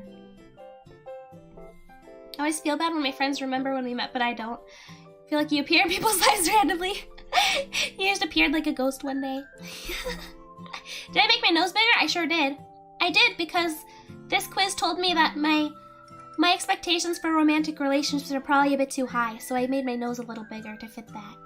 Because apparently I'm a big old cloud. You count internet friends as real friends? Like how you know so much about them that you've never met. Oh yeah, 100%. 100%. I've made internet friends, and they can be like some of your very best friends. I don't think it's any less of a friendship because they're on the internet. It might be harder to hang out in person, but I feel like it's really not that much different when you think about it. Like, how do you make friends? You talk to them, you spend time with them, you get to know each other, and you can do 100% of those things online. So I don't think it's any less of a friendship just because it's an online friendship at all. And sometimes for some people it's easier to make friends that way too. It's like less pressure, almost. Yeah, I think that definitely counts. You're afraid to make friends with someone from outside of work, worried they judge you for something and get you fired for it. Oh no! Yeah, that'd be bad. Get what you mean. I had a ton of people at your last job you considered friends because we all seemed to enjoy each other's company. When I got a new job, they just dropped you. Yeah, it's like you kind of got to bridge that gap of like hanging out outside of work. Sometimes, yeah. Some people are really put off by physical touch or closeness. Don't think I'd ever date a person who hates being touched. I feel like that would make me so sad. If I dated someone and they weren't touchy at all, I'd be like, no, please. I need hugs and stuff. I'll die without them. I don't think I could do that. Yeah, that'd be hard. My friends do say I have a habit of despawning whenever they look for me. Just despawn. Are you sure you're not a hologram? I'm a touchy person. You are too. Don't like to be touched, even by family members. It's a social tactic. Also disarms and makes people comfortable. Back off if they flinch though. Oh, so like you're touchy, but you don't like when other people are touchy. Oh, that's interesting. Huh. Except karaoke. Oh, there's a day in karaoke, yeah. Proud member of She's Future Husband community. Yay! Your son's the only person you hug comfortably. See, lots of people aren't touchy though. A lot of people aren't touchy. You usually hate touchy people, but in a relationship, you're the touchy one. Really? Huh. That's interesting. I guess maybe for some people, they're only romantically touchy, maybe. Like, not touchy with their friends. I guess I understand that. Yeah. It's a different kind of relationship. That makes sense. Okay with people being touchy-feely as long as they're hygienic. Yeah, as long as they don't like smell like doo-doo, then you'll be like, have a hug. Step on us. Okie dokie. You're not very touchy? Yeah, not everyone is. I feel like I'm not like extreme, but I definitely I definitely am like to an extent. Like I like hugs and stuff. But I'm okay, like I can keep my hands to myself too. But I feel like I like to like hug my friends goodbye and stuff. Or like be like, I love ya, give you a little hug. I like that. Thank you for a super chat, Nightmare. I feel like squeezing that schnoz. Come here. Okay. I'll come here. Whoop, whoop, whoop, whoop, whoop. Wait. There you go. Honk, honk. There you go. All better. Ba, ba, ba, da. I feel like that was a little too big. Why am I so big? Hold on, what's going on here? What's going on here? I need to fix this up.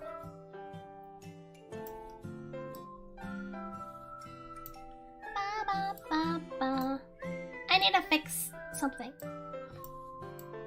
Ba, ba. Wop, wop. Wop, wop, wop, wop. Okay, that's better. Much better. Immediately react like a bug got on you. Really? Huh. Yeah, some people just aren't touchy. That's okay.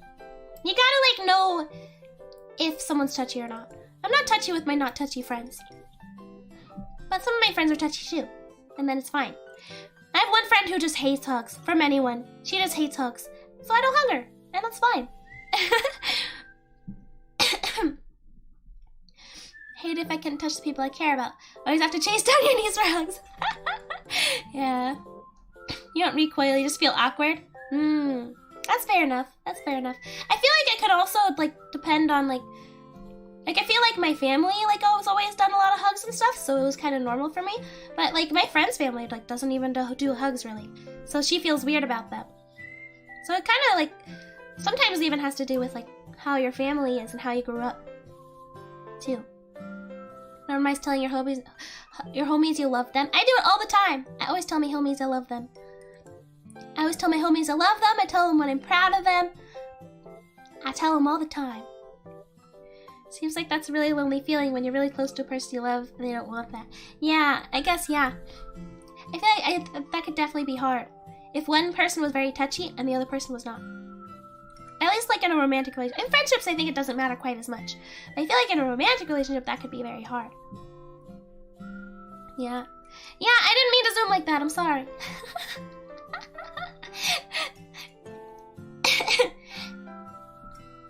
People who want limited touch, even from romantic partners, is valid. Just gotta be honest about it and find the right person who's like that too. Yeah. Yeah, because it'd be awful if you like didn't like it and just dealt with it. That's not good. You gotta be like, nah, I don't like that. Nah, I don't like that. And then if it's a normal, nice person, they'll be like, okay. Okay. Boundaries are different, and you just gotta respect them. Exactly. Need to see the intent of physical contact. Literally jump once a hand on my back as friendly as though he's are. Yeah, that's true. That's true. Yeah. That's understandable. I have a friend who's a bit awkward with touch, so he respects boundaries. It's all good. Yeah, it's all good. Yeah. Tell me the security of how I secured a PS5. I'm curious. Well, the story is my brother got one. He like somehow managed to get one when he was like watching to see when they'd be on sale, and he managed to get one. And then I said, hey, can I borrow that? And he was like, sure. And that's how I have a PS5 in my room right now. It's not mine, it's my brother's. Family's very huggy and stuff. I do be doing my best to avoid that as much as possible at gatherings. Yeah, sometimes even if your family is like that, yours just not. Everyone's just built different. Yours built a little different than your family. That's okay. Don't have to do the hugs. Some people don't need the hugs. They have other ways to show that they love people. There's lots of ways you can do that. Whole bunch. Whole bunch of ways. Something I can't figure out, how to know someone is or isn't okay with that stuff. Result is I ended up reluctant to touch anyone. Well, I guess, yeah, it could be hard to tell maybe. I mean, well, it's easy to tell if like they go for it or something, but I feel like you can tell like if you're like hug someone or something, if they're like relaxed or not. If they kind of like stiffen up a bit, then it's like, okay, maybe that's not quite their favorite thing. I'm not giving it back. Well, he takes it back. I mean, we live in the same house. When he moves out, then I won't have it anymore. But it's just like a walk down the hall, and then he can just be like... Usually what happens is I'll borrow it, and then like I'll like leave it in here, and then one day he'll be like, are you using it tonight for stream? And I'll be like, no. And then he takes it back, and then whenever I'm using it again for stream, I'll go take it back. Yeah. He's very nice. He doesn't like use it when I'm streaming it. Yeah. Family's very huggy. I love it. Yeah, my family's super huggy. Borrowing, so he's never to get his PS5 back. Nah, he can have it back whenever he wants. Got your kid a Switch, now she wants more. You got him hooked on video games. Physical contact makes you anxious. Yeah, some people just don't like it. Some people just don't like it. You love Paw Patrol. Yeah, Paw Patrol's the best. My family's just plushy people. My family's a bunch of plushy people. I mean, they could be tough. My dad is like, he could beat you up, but he probably won't. Unless he did something. I feel like he'd only beat someone up if they were like really awful to me. But he's a teddy bear. He's a softie. Yes, I do have very nice brothers. I do. If you're a good noodle, he'll give it to you as a goodbye gift. No way! He would not. No way. Don't feel anything when people do physical contact with me. Yeah, some people it doesn't click like that. It's just not. It's very low on their list of. It's just or not on their list of things that make them feel loved. Yeah. It's just sometimes things are just different like than that. They're different, but they're different for every person. Is what I mean. Mediator, let's see. When they befriend someone, they may secretly or not so secretly hope to stay close with that person for life. They're capable of strong, stable relationships marked by passionate support, subtle poetic wit, and profound level of emotional insight. Long-standing friendships tend to draw out less obvious aspects of the mediator's personality type, including a fierce protective streak. Many mediators find that they can stand up for their friends in ways they'd struggle to manage for themselves. That's true. I find it much easier to stand up for my friends than for myself. It's just easier for some reason. Although they value their friendships, they also need personal space and alone time in order to recharge. At times, people with this personality type may withdraw from their closest friends in order to reconnect with themselves and restore their energy. All introverts must. These departures are usually temporary, but mediators may need to make sure their friends aren't snubbed by their absence. That one's not so true for me. I will very, very, very occasionally need a day to myself, but it's very, very rare. I feel like if anything, with the make sure their friends aren't snubbed by their absence, that's just more so because I can get very busy, and I gotta make sure I set aside time for them. So that's why I make sure I have a day off every week. Even whether or not I see my friends that day, I have the opportunity to, because I can get very busy and wrapped up in things, and I need to make sure I have time for people. I don't want them to because I feel bad if I'm busy and if someone asks me to hang out and I have to say no. And if that happens a couple times, they're probably gonna assume that I just don't want to. So now, like, my friends know, hey, I have Saturdays off. I take off Saturdays. And so if they want to hang out, they can ask me to hang out on Saturdays. You know? I gotta keep a balance best I can. Even as the friendships go stronger, their enigmatic qualities never truly vanish. Mediators look for ways to improve their friendships and share their affection with those who matter to them. Often this takes the form of spending quality time with their friends, coming up with grand visions for the future, and sharing their secret dreams and ideas with someone they know they can trust. But even then, mediators are entirely on their own. They always hold their friends in their hearts. Yeah! Friendships! Yeah! You're in trouble. Why are you in trouble? Why are you in trouble? Girls say their pops are teddy bears, but to males are... Well, that's the thing. I feel like, I feel like... Yeah,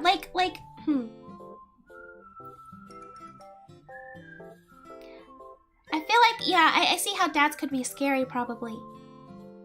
To guys. Because usually dads are very protective, so that makes sense. What I mean to say is he's not, like, actually mean or anything. Yeah. He's just protective of me and my brothers, too. Don't feel like touching other people. Things, even if they allow you to? Ah, okay. Thought I had a brother. Yeah, I got two brothers. Don't let, no, my dad will beat you up, don't worry. That part actually said what you said earlier about family not draining battery. Yeah, family doesn't drain battery, and my close friends don't drain battery. And streaming doesn't drain battery. So, I feel like that can make it look like, I have no battery. I do have a battery, it's just very, very large. It's a very, very large battery, and a lot of people and things just don't drain it. The things that drain my social battery are like going out to a bar, or like going to a gathering with lots of people I don't know, or like people I don't know very well, or like work. Those kind of things drain my battery. But like close friends don't really drain my battery. Family doesn't drain my battery. Streaming doesn't drain my battery. So that's why I could do that for a very long time. Yeah. I need to rest too. I do try to. Being introverted is tough to balance it. Ah, I see. When you start getting in parks, both sides are busy. Yeah, it's hard. Yeah, it's hard. It's hard to, as adults, you know, everyone like has a job and stuff. It's hard to, I feel like as an adult, you have to make a lot more effort to keep in touch with your friends. Because people do get very busy. Because people have jobs, they have their own families to keep up with. People will like get married. People will have kids one day. And then like, you gotta really like plan and try to make time if you want to be in touch. Yeah. Probably a biased opinion, you don't like friendships. Well, I feel like maybe one day you'll find one that you do like. You might not like all of them. Gotta work and get bitten by ants. Oh man, don't get bit too many times. Have a good day. Bye, thanks for coming. My dad's very welcoming. Whatever, you're up to my dad too now, huh, Nathan? You'd be the same if you were a dad. Yeah, I feel like that's a dad thing. Most dads get pretty protective. Parenthood. Hold on, give me 1 second. I'll be right back. I gotta get some water.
Okay, I'm back.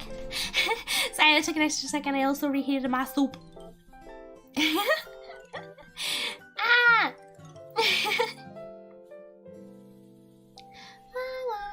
Thank you for your super chat, Alexander, and Nightmare, and Nathan, and Chris, and Alexander again. Thank you for the blue wave. Thank you very much. I'm back. Hi, Ski, welcome.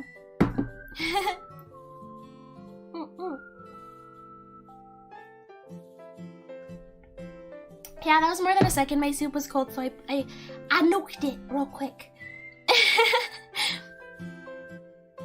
Soup as old people food. I love soup.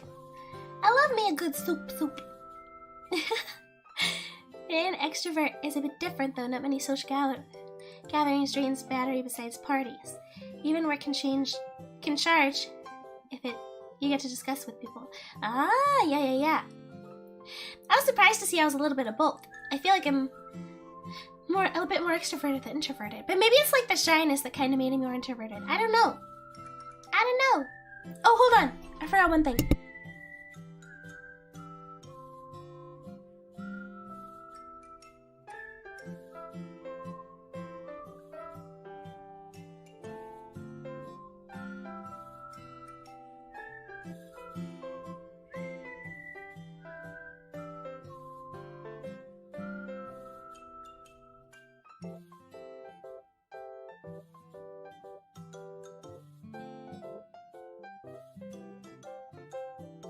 Okay, I'm back. I'm back.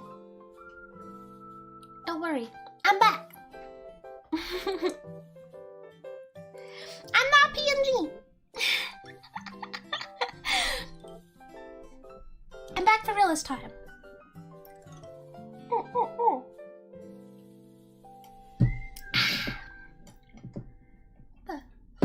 There we go. Getting to charge at home is difficult. Reason you have 150 plus friends on the PlayStation. Ah, I see. Alright, you guys. I hope I'm gonna be a good parent. I got a few months to get it together, remember? When are we due? Parenthood. Life's a journey, but even as they find their own way through the world, these personalities feel called to help other people embark on their own journeys towards meaning, fulfillment, and happiness. In their understated, non-domineering way, mediators love guiding others to learn and grow, and parenthood can be an incredibly rewarding opportunity for them to do exactly that. Well, it will be as long as I don't blend the baby. I won't blend the baby, don't worry. From the start, mediator parents tend to be warm, caring, and open-minded. People with this personality type delight in their children's wide-eyed wonder at the world, and they want to give their children freedom. Freedom to form their own opinions, discover their own interests, and grow into their unique selves. Mediator parents counterbalance these freedoms by creating a stable foundation of support and acceptance, in hopes that their children never forget just how much they're loved. Well, that sounds like exactly what I want to do. That sounds like exactly what I want to do, actually. That sounds pretty spot on to what I want to do. Sensitive and perceptive mediators attune themselves to their children's needs and perspectives. They want to know their children as unique, multi-dimensional individuals rather than projections of themselves. Yeah, they should be their own little person. Yeah. Babies love mac and cheese. Oh, I've seen babies eat mac and cheese, and I would not like to see it again. They were just shoveling it in fistfuls. Just fistfuls of gooey mac and cheese, and the cheese was all over their face. Ugh! So gross! So gross. How many are we planning on getting? Like we're ordering them on Amazon. You want clones? You're gonna have like a Troy Bolton moment from High School Musical where they're like, basketball's not my dream, Dad. It's your dream. I want to sing. And then you're gonna be like, gosh, you're gonna be a mad little dad when your kid doesn't play basketball. Little person just like you, hey!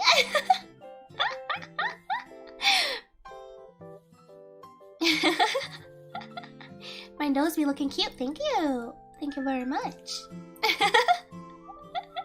Alright, Nathan 297, get back at the production queue. How are babies made from holding hands? Yeah. Yeah. Be fine with 4. Yeah, yeah. I definitely wouldn't want to have 1.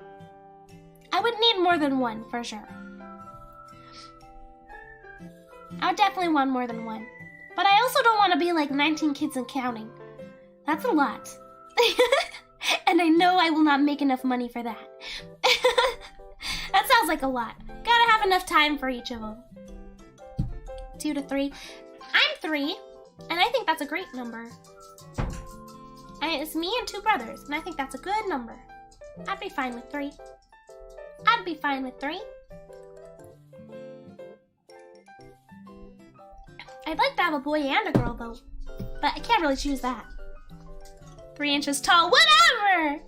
Whatever! 19 kids will be a water slide. I don't want 19. I don't want 19.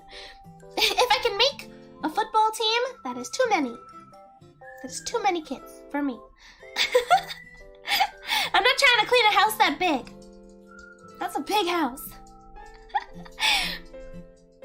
I'm 2 and I feel like that's great, but 1 more definitely couldn't have hurt. Yeah. 2, 1, 4 to 5 years apart, so they can do the raising for you. Nice. At least like 2 football teams so they get competition. Yeah, they can go against each other. That'd be cool. That'd be cool. You want 7 like those big families people used to have in the past. Some people still do. I had a friend who was one of like 9 kids. Yeah. Let's see. Coping with challenges. Mediators may enjoy raising free spirits, but that doesn't mean they're totally hands-off. They want to teach key values to their children, including honesty, compassion, and importance of caring for others. They also want their children to understand the meaning of personal responsibility, especially when it comes to not hurting others. Yup. I want to raise a free spirit, but I'm still going to teach them things. I want them to be, like, kids still need, like, some sort of guidance, you know? You can't just be like, let loose! Start punching people, do whatever you want! Can't do that. 2 basketball teams. Yeah. We'll just do 2 basketball teams instead. Easy. Perfect. Master Swarm again.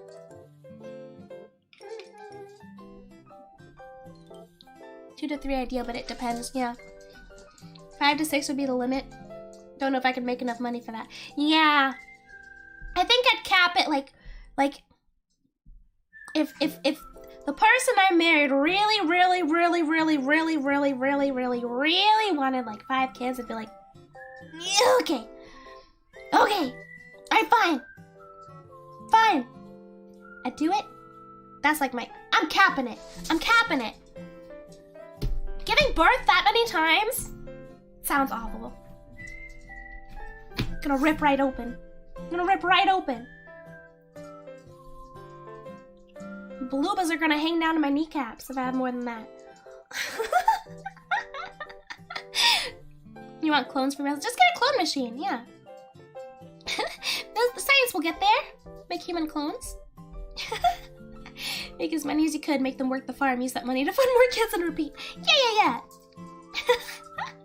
You're in college and then one day you turned home and found...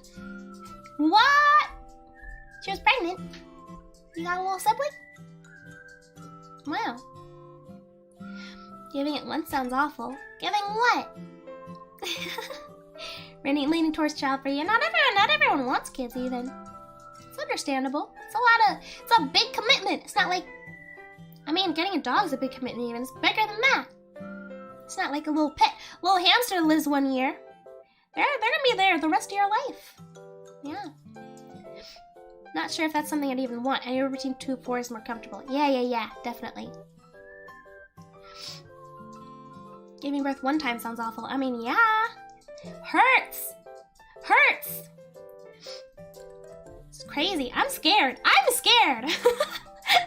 terrified of that. Not looking forward to that part of my life. People just rip. They just rip. Their bodies rip open. open. Okay, we don't need to talk about it. I don't want to think about it.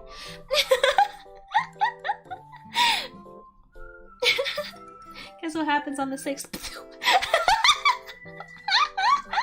Yeah, just no more.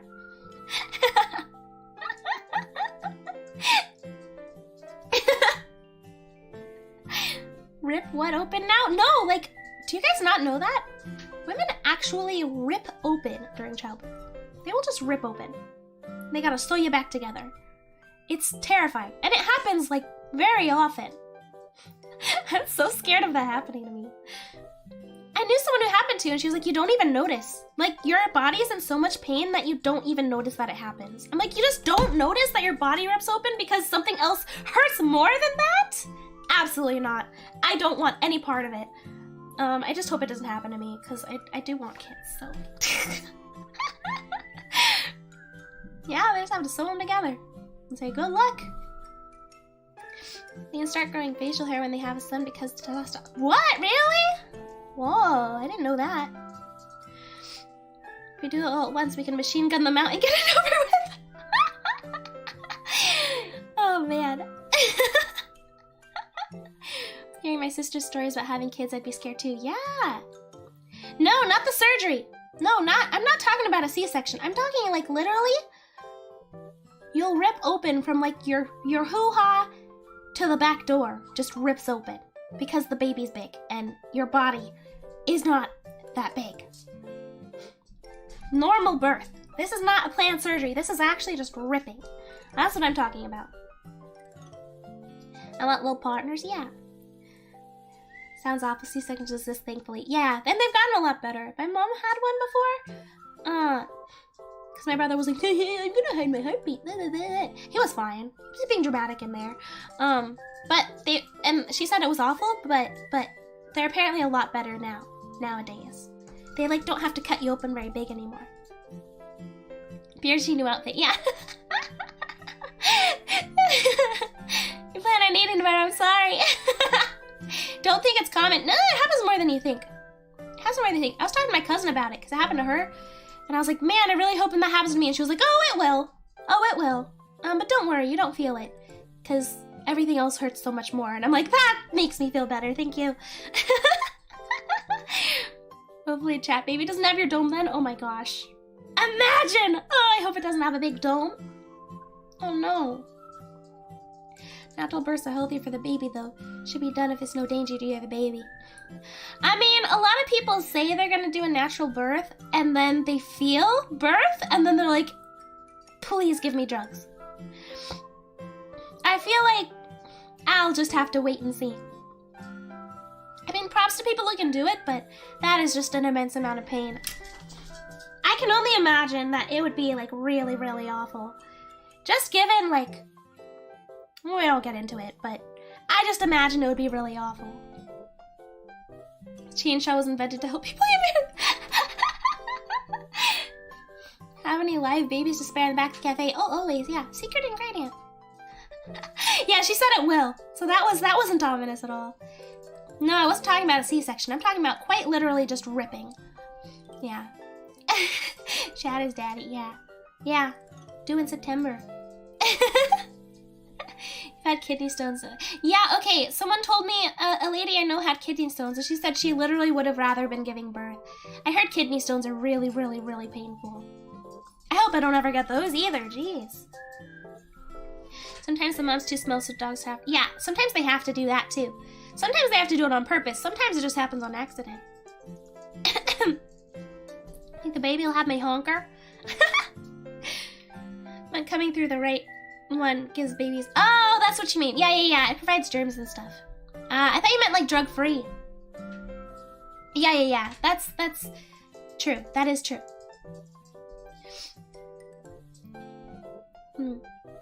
Your sister starting getting contractions the immediately wanted an epidural. Yeah, that's what typically happens for a lot of people. Why are we talking about this? I don't know. We started talking about parenthood and then somehow got there. It wasn't even talking about any of that. We just started talking about kids. Turn it to kidney dust, yeah. Let's see. Like parents of any personality type, mediator parents inevitably face challenges. They take to parenting responsibilities seriously, so it can feel like a personal failure when their children misbehave in ways both large and small. These personalities may be especially upset when they see their children behaving in ways that don't seem considerate or ethical. With their hyperactive consciences, mediators may blame themselves for their children's misbehavior, even when doing so isn't reasonable or productive. I could see myself doing that, probably. When their children do something wrong, mediators may find themselves wondering how they failed as a parent. The danger here is that people with this personality type might become focused on blaming themselves. So focused on blaming themselves that they don't establish appropriate consequences for their children's actions. Discipline may not come easily to mediators, but when balanced with their caring, gentle natures, it can become a powerful tool in their mission to teach their children the difference between right and wrong. Yeah, I could see myself being kind of, maybe more like lenient. I don't see myself being very harsh at all. I'll probably be similar to like how my mom was. Make him stand in the corner or something. I don't have the heart to pull out my shoe. I'm not gonna do anything like that. I'll make him stand in the corner or something like that. Timeouts.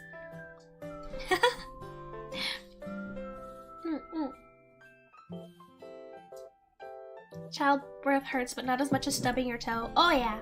Oh, for sure. Surely don't want to be the father and deal with all that on the outside. What do you mean?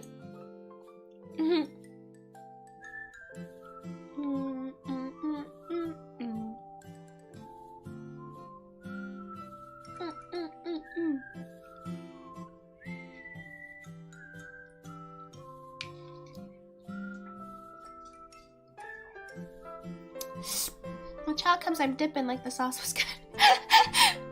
No! It's tradition, no! My kids are getting banned immediately if they do something wrong. Yeah, bring down that mod hammer. Ban them from the life server. I'll use them as a footrest. No, that's so mean. Friend asked the magic 8-ball if you will bear kids. You said yes, and you're a real mom. You're gonna be a mom, wow. How's the soup? It's good soup. Your sneezes and coughs are how I know I'll be a dad. How I know I'll be a dad. Dads always have really loud sneezes every time. It's like something. I don't know. They're always super loud. My kids are naughty. They're gonna get called out on your Twitter.com page. I'm gonna cancel your kids on Twitter. Banned, reported, maybe even blocked. You eat across the room? No, I could not do that. I wouldn't want to do that. Spilled, your dog's got bacon for you and steak for your mom and dad. Nice. Yeah, ground shattering sneeze. Balancing structure and spontaneity. Mediator parents will naturally want to serve as good role models. Then they try to show their children the best side of themselves, keeping their problems, negative emotions, and frustrations under wraps. This can preserve a sense of harmony in the household, helping their children feel safe and cared for. By the same token, mediators often try to shield their children from the greater problems in the world. This is certainly appropriate when their children are young, but eventually mediators need to find ways to talk through tougher issues with their kids. Yeah, it'd be hard to talk about sad things in the world, but you kind of got to, eventually. Another hurdle for many parents with this personality type is establishing practical day-to-day structures and rules for children. Fortunately, mediators can use their creative energy to impose boundaries without stifling their children's curiosity and enthusiasm. These parents have a remarkable ability to put themselves in other people's shoes, and this enables them to come up with schedules and rules that truly work for their children's individual needs. Wow! Nice! Opposite of your parents, your mom has allowed to sneeze. Nice! You've gotten jump scared multiple times with sneezes, and once made your friend throw his headset to the ground from coughing. Your mom sounds like a tank. Man, you guys got moms with crazy sneezes. I feel like my mom has a normal sneeze. My dad has a loud sneeze. Your mom's burp was heard from blocks away. Nice. When they balance structure with spontaneity, mediators can help their children grow into the most caring, responsible, joyful selves. And that is exactly what these parents strive for, to raise children who recognize their unique gifts and talents and share them with the world. Oh, how sweet. She will be a helicopter parent. You know what? As frustrating as it was when I was little, I feel like I might be pretty similar to my mom when I'm a parent. As far as like, I feel like I'll be a little more lax with like movies and stuff than she was. But as far as like, I wasn't allowed to like stay the night at anyone's house unless she knew the parents, which I thought was so annoying. But like, now that I'm older and I like have seen like how many crazy things are in the world, like, I don't know, I feel like I probably will be kind of like that. Like, just letting my kid go to anyone's house, like, I don't know who these people are, and like, especially because she did let me go to like a birthday party one time, and the dad was really scary, and it was really awful, and I would hate for my kid to be in that situation, you know? I feel like, as much as I hated it as a kid, I might be kind of like that. As far as like, I let my children like go to their house. If that makes sense. You'll be similar to your mom as you can on purpose. She's great. Yeah, that's nice. You're too honest with your kid, but feel like it's better than waiting. That's fair, that's fair. That's what your mom did too. You think I got the loudest sneeze? You guys heard my sneeze. Is it loud? Your mom was brutally honest. Knowing the parents sounds fair. Yeah, it's kind of scary. There's like a lot of weird people out there. You hear like scary stories about that.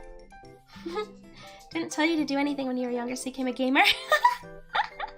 Looked after your niece for a while and she was 6 months. And you're still super watchful over her. Yeah. You want to protect them, you know? Yeah.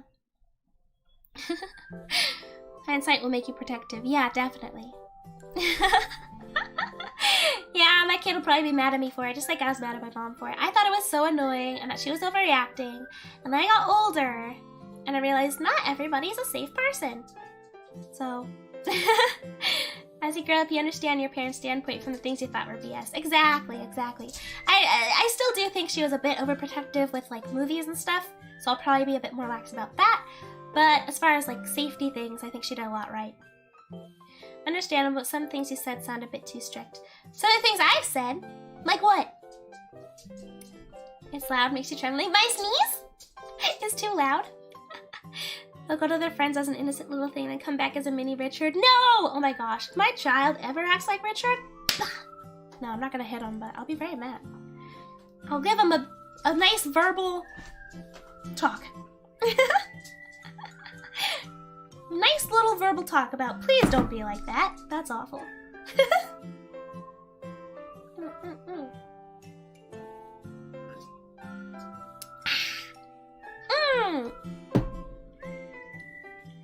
Your mom was pretty old school. Just be back at 20 minutes after dark, have fun. Oh man. I feel like also my mom was a bit more, I don't know, just how my family is. I definitely they were a bit more strict with me because I'm a girl. That's just how my family is. I don't know. I feel like they're a bit more lenient with my brothers. They're like, yeah, you can take care of yourselves a bit more, is what they thought. Things I said about my parents. Oh yeah, I agree. Oh, I gotta plug in my phone. Oh, hold on. I gotta get my phone charger.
Okay, my phone's charging now. I won't die.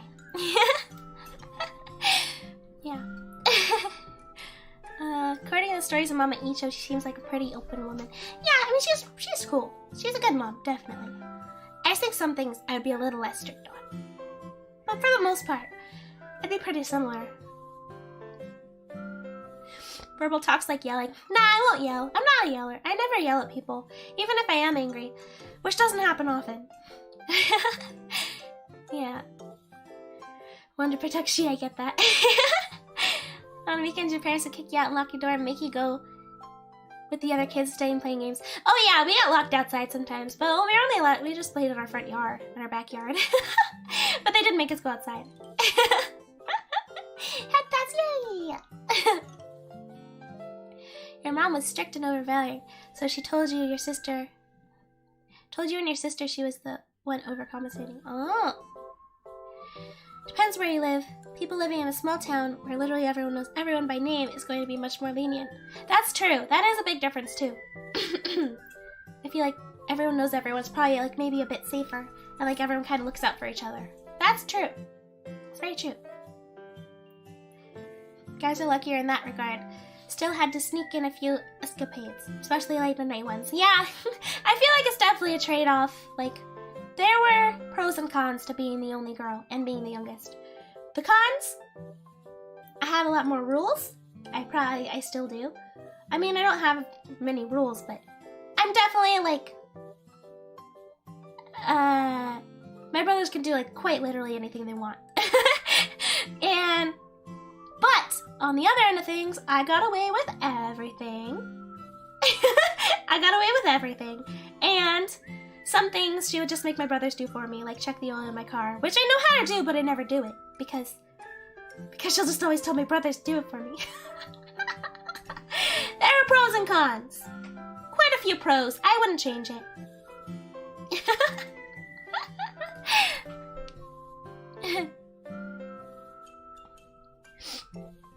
Mom was always overprotective towards daughters more than sons. Yeah, I feel like that's pretty typical. Yeah.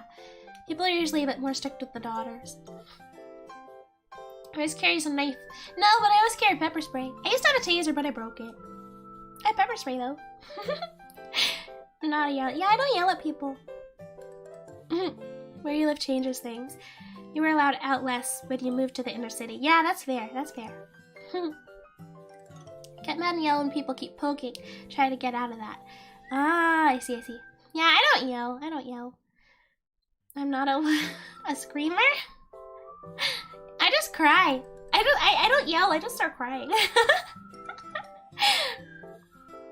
If you were my dad, you'd be fighting every boy. Nice. Being the only girl, there's a high percent of being Papa Icho's favorite. And Mama Icho's favorite. But you do. Oh, I don't know. Ever used that pepper spray before? I've never had to use it. I'm definitely a flight before a fight, and so far my flights have worked out, so I've never had to fight yet, and I hope I never have to use it. But I've had to run away from people quite a few times, yeah. Call it pepper spray, yeah. Pepper spray. Went with the tried and true, straight up past curfew and asked for forgiveness and didn't really get in trouble. Oh man, I would have gotten in so much trouble. I would have gotten in so much trouble. I cry, but I don't scream, yeah. It was a joke, not actually yelling about. No, wait, what? I don't get it then. Got glass breakers on a keychain. What's a glass breaker? I don't know what that is. I don't know. It's gonna talk about my career. Oh boy. Career paths.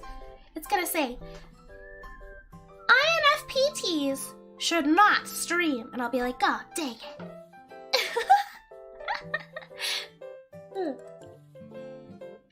Many mediators long for a career that doesn't just take care of the bills, but also feels fulfilling. Yes. They want to spend their days doing something they genuinely love, preferably without too much stress or drama. Exactly. I think you spend a lot of time in your life working, so you better enjoy what you do. For mediators, an ideal career path should feel like a calling, not just a job. And if it doesn't involve too many draining social interactions or phone calls, so much the better. Yeah.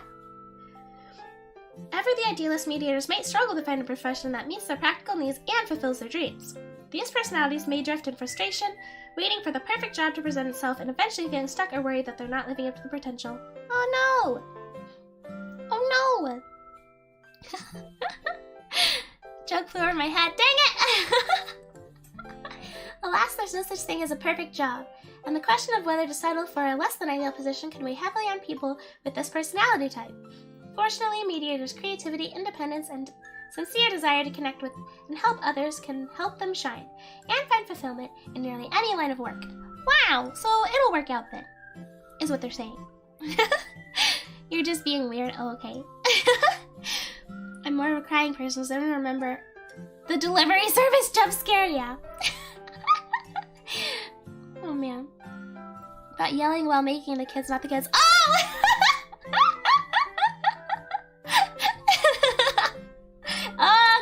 Okay, I get it. Moved around a lot growing up. Almost every year, your mom was fairly free with both you and sister, though. No real rules other than stay up drugs and come back alive. Well, those are two pretty solid rules. I think everyone should have those ones. They're metal pull-looking things with sharp ends. Oh! You got 8 of them? Dang! That sounds deadly. A place for everyone. Ooh! Oh, I'm getting a little sniffly. Let's see.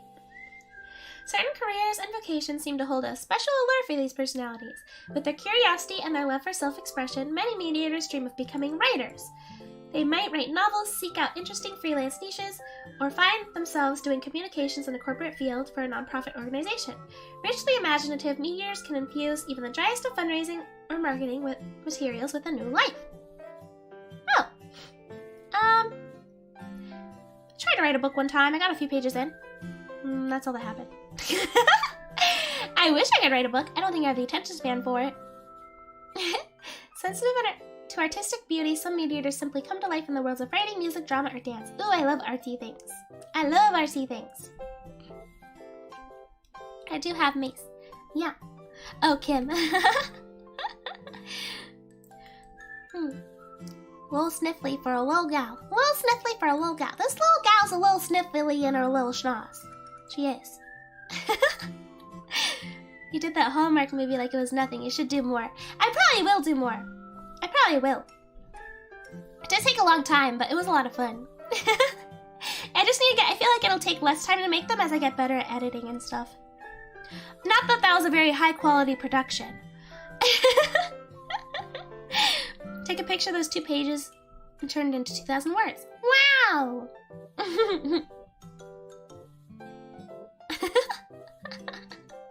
Couldn't even write in a journal, let alone a book. Well, I was handwriting. It took a very long time. Let's see. Although this personality type isn't known for seeking the spotlight, other mediators find their life purpose in the performing arts. These mediators can draw from their inner depth and pull out exquisite interpretations of creators' work. They may also create their own works as players, composers, or choreographers. Alright, you guys, I'm going to start choreographing dances. And that's my new job. Whatever they do, mediators want to feel that their work is helping others. It's not surprising, then, that many people with this personality type choose careers that are focused on service, such as counseling, psychology, teaching, healthcare, social work, massage therapy, or physical rehabilitation. For these caring and supportive personalities, few things are more meaningful than seeing their work help change someone's life for better. Yay! Yay! Make people feel good! Make people feel good! Heck yeah! Couldn't even write a journal, yeah. Waiting for the horror film, it will happen. The quality was of the highest caliber. Oh yeah. The mouse clicks just added to the atmosphere. Or VTubing, yeah. I feel like that counts as like a creative. I feel like I get to be very creative with this. And that's why I wasn't really interested in like regular streaming. I feel like regular streaming, I mean, people definitely get creative with it. That's not what I'm saying. But I feel like this kind of streaming lets me be even more creative than I would be with regular streaming. So that's why I chose this instead. Yeah. You support my pole dancer career. Thank you! Choreographing pole dancer. This is my calling. It'll make people feel good and change their lives.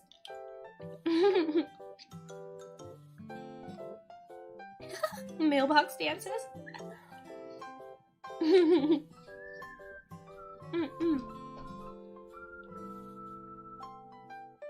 Extra privacy.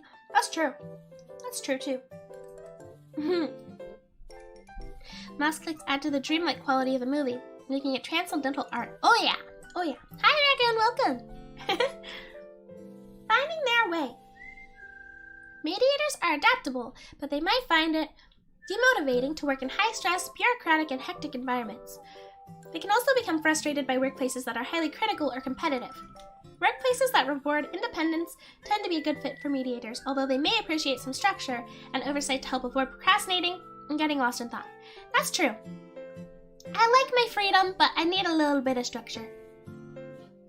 I need a little bit of structure too. That said, mediators don't need ideal conditions to thrive professionally. These personalities want to live in tune with their values in their careers as much as in any other aspect of their lives. They can put up with and overcome any number of challenges as they pursue a sense of mission in their work. Wow, wow, wow! Wowee! Yeah, VTuber is cool because you get to have a clown nose or a huge honker, or both at the same time! Yeah. It's true. Okay, 1 second. Hold on. I'm Sniffly! My little Sniffly is turning big Sniffly.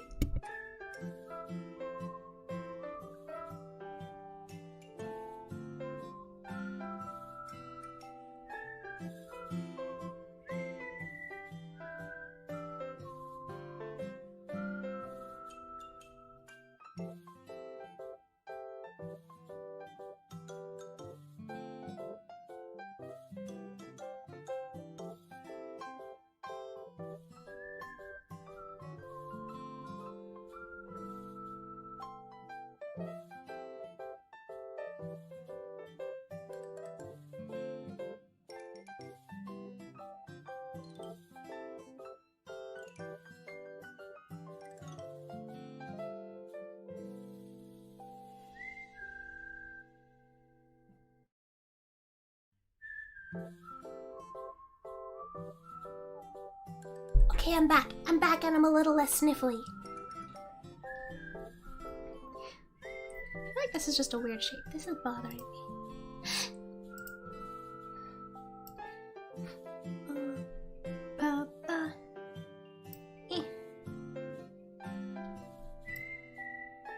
There we go. I feel like that looks a little better.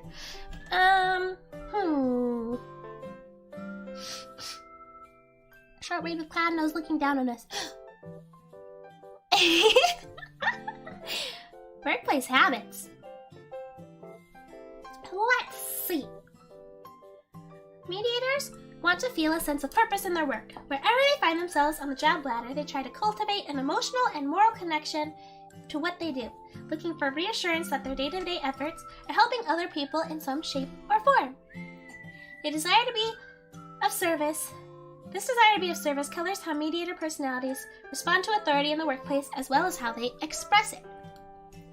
Expressing my authority.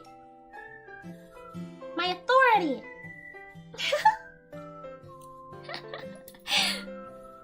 Mediator subordinates. As employees, mediators tend to be loyal, upbeat, and considerate. They take pride in being honest and doing the right thing in all circumstances. People with this personality type also feel gratified by pleasing others, from their bosses to their customers. Mediators feel most motivated when they're thinking up ways to help others, not worrying about the checklist or bottom lines. Yeah! Yeah! This explains why praise and positive feedback can make them light up. On the flip side, criticism can lead these personalities to shut down. When faced with punishing expectations or a highly negative boss, they might find it hard to get things done. Add the distraction of a constantly ringing phone or an overflowing inbox, and you have a recipe for a seriously stressed out mediator. Okay, that's true. The only experience, I've never had like a very bad boss or anything, but if like an authority figure is very negative, then I feel like I don't perform well at all. Like I remember when I played sports, I would do it like in school, and I'd also do like clubs. And I remember I was very good at it, but then in the club sport, the coach was very negative. And then I felt like I was just always messing up. And so I didn't even like going. I felt like it just made me do worse because it was such a negative environment. So I feel like I have to be somewhere where people are like positive to do well, if that makes sense. Yeah. It was a lot sniffly, yeah. She being loyal, that's a new one. Whatever. Yeah, I feel like I have to be in a positive environment to do my best. I feel like that's for most people, probably. You perform better when you feel like appreciated. Mediator employees enjoy having freedom and latitude. Their creativity and insight enable them to shake up old, ineffective ways, as long as they're given the chance to speak up and make changes. That said, they tend to benefit from deadlines and clear expectations to keep them on track. Yes. Oh my gosh, yes. Otherwise, people with this personality type might get caught up in procrastination, bouncing from one idea to another, rather than settling down and crossing off tasks through the list. Yes, I hate deadlines. I will procrastinate, but I need deadlines. I need structure. I had a professor one time with not enough structure, and I never came to class. I still passed, I still got a good grade, but like I felt awful. Because she was like, I don't care about attendance. If you want to like go grocery shopping, don't come to class. And I was like, bet! And I remember one time I was literally driving to class. And I passed by this like little shop that I thought looked really cool. And I was skirt! And I went shopping instead of going to class! It was awful. I need structure. I need it. I am appreciated. You're appreciated. No, you're appreciated. I do have a lot of fiancés. Well, they want to be here though. Nothing like doing assignments right before the deadline. Oh yeah. Writing a whole essay in one day. That's how I lived in college. Yeah. Mediator colleagues. Mediators value equality and fairness, so it's to no surprise that they can feel stifled by workplace hierarchies. They prefer professional environments where everyone feels valued and is encouraged to share their ideas, no matter the job title. As colleagues, mediators do what they can to make this ideal reality. Yeah! In their quiet way, mediators can become the glue that holds their workplace together. Although their voice might not be the loudest, they're often admired for their insight, with coworkers routinely coming to them for advice. Pleasant and kind-hearted, mediators don't like conflict, drama, workplace politics. Instead, they try to act in a way that fosters harmony and cooperation. When someone needs help, mediators tend to pitch in without any expectation or praise or recognition. I feel like that's pretty true too. I don't really take leadership roles, but I like trying to like bring everybody together, if that makes sense. Like, I don't know. I'm trying to think of how to explain it. I don't know if I can. Like, for example, okay, here's an example. Like, I'm going back to sports again, because I haven't really had many hierarchies in, like, the workplace. But, there were, like, okay, say there were, like, team captains. I wasn't team captain. I didn't want to be. I don't want to be in charge of anything. But then, like, they had, like, a thing at the end where they had, like, team shows captain awards. So I got one of those because I worked with, like, helping, like, the new people, like, integrating them into, like, the people who'd been there before. And, like, helping people that are learning and stuff. So I feel like I try to, like, bring people together, but not in an authoritative way, because I don't want to be in charge. But I still like helping. But I don't want the responsibility of being in charge at all. Don't put me in charge. I won't like it. Yeah. All your homies wait till the last minute to do homework? Oh yeah. How else do you want to impose your own structure yourself? Started making a checklist of tasks to do every day. That's the thing. I'm just bad with lists. I've tried lists and schedules and I forget about them. I literally forget about them, or I'll look at them and then I focus on something else and I get distracted. INFP stands for procrastination. It does. You like being glue that holds the team together. Yeah, I like doing that.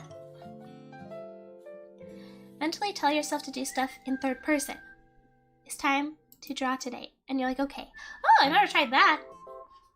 Structural pillar of the group. Yeah, maybe. Didn't look for leadership, but people came to look to you for guidance. Or gave guidance you could. Yeah, like that. Being someone who can guide people, but not being the leader. That's what I like. Yeah. Helping everything go smoothly. Yeah. Like that.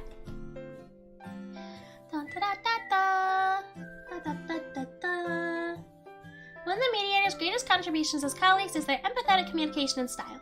These personalities speak in a way that's honest but kind, which can set a positive tone for the entire workplace.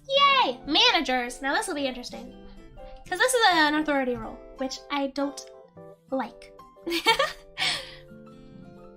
As managers, mediators are among the personality types least likely to act as if they're in charge. Okay. I feel like if I was a manager, I wouldn't really act like I was the boss. They respect their employees as full-fledged human beings, not just as workers. Rather than make all the decisions themselves,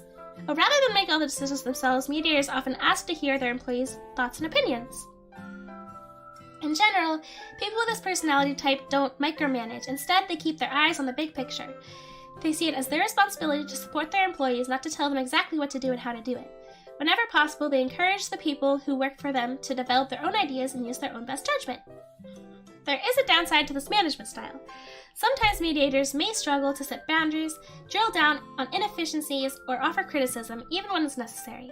They can slow down their team and create needless stress. This can slow down their team and create needless stress, both for mediators and for the employees. At times, managers with this personality type may need to be strict for the good of their team and the workplace as a whole. Okay, yeah, I feel like I wouldn't be able to, be strict with anybody if I was a boss. To, really crack down and be like, hey, no, I don't know if I could do that. I'd be like, I'm in charge, but I mean, really? Should I really? I don't think I'd do that. Being ordered around, understood. You hate nothing worse than working under a micromanager. Yeah, I think that's annoying. I like a little bit of structure, not micromanagement. Micromanaging makes me not want to get things done. It just makes me annoyed. Don't like taking the lead, yeah.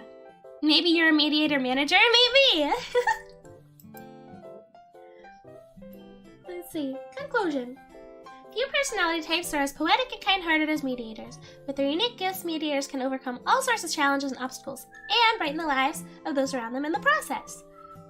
Mediators' creativity, imagination, and kindness prove to be invaluable in many areas, oh my god, I can't read, including their own personal growth.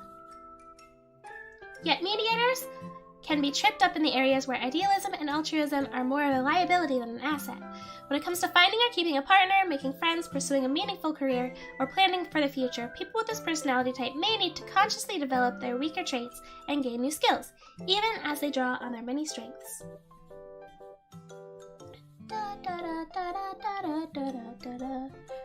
Nice Squee, thanks for coming. Hug. I'm in charge, but needs the muscle to yell at bad behavior. Yeah, probably. Secret life of mediators. Wait. Is this just gonna... What is this? Oh, this is an importance. This is gonna tell me to get a premium profile. I don't want one. I wanted to see what this is. What is intuitive versus observant? Thinking versus feeling? What does all this mean? I want to know what this side stuff means. See what I mean? Hold on. What does this stuff mean? What's turbulent and assertive? And prospecting, judging. I understand thinking, feeling. I understand introverted, extroverted. I'm not sure what these other three mean, really. Not entirely sure. Micromanagement sucks. Yeah, not fun. Not fun time. I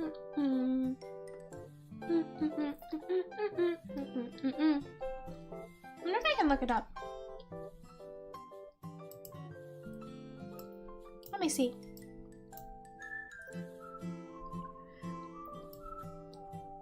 Is that from your answers earlier? Is it? Let me check.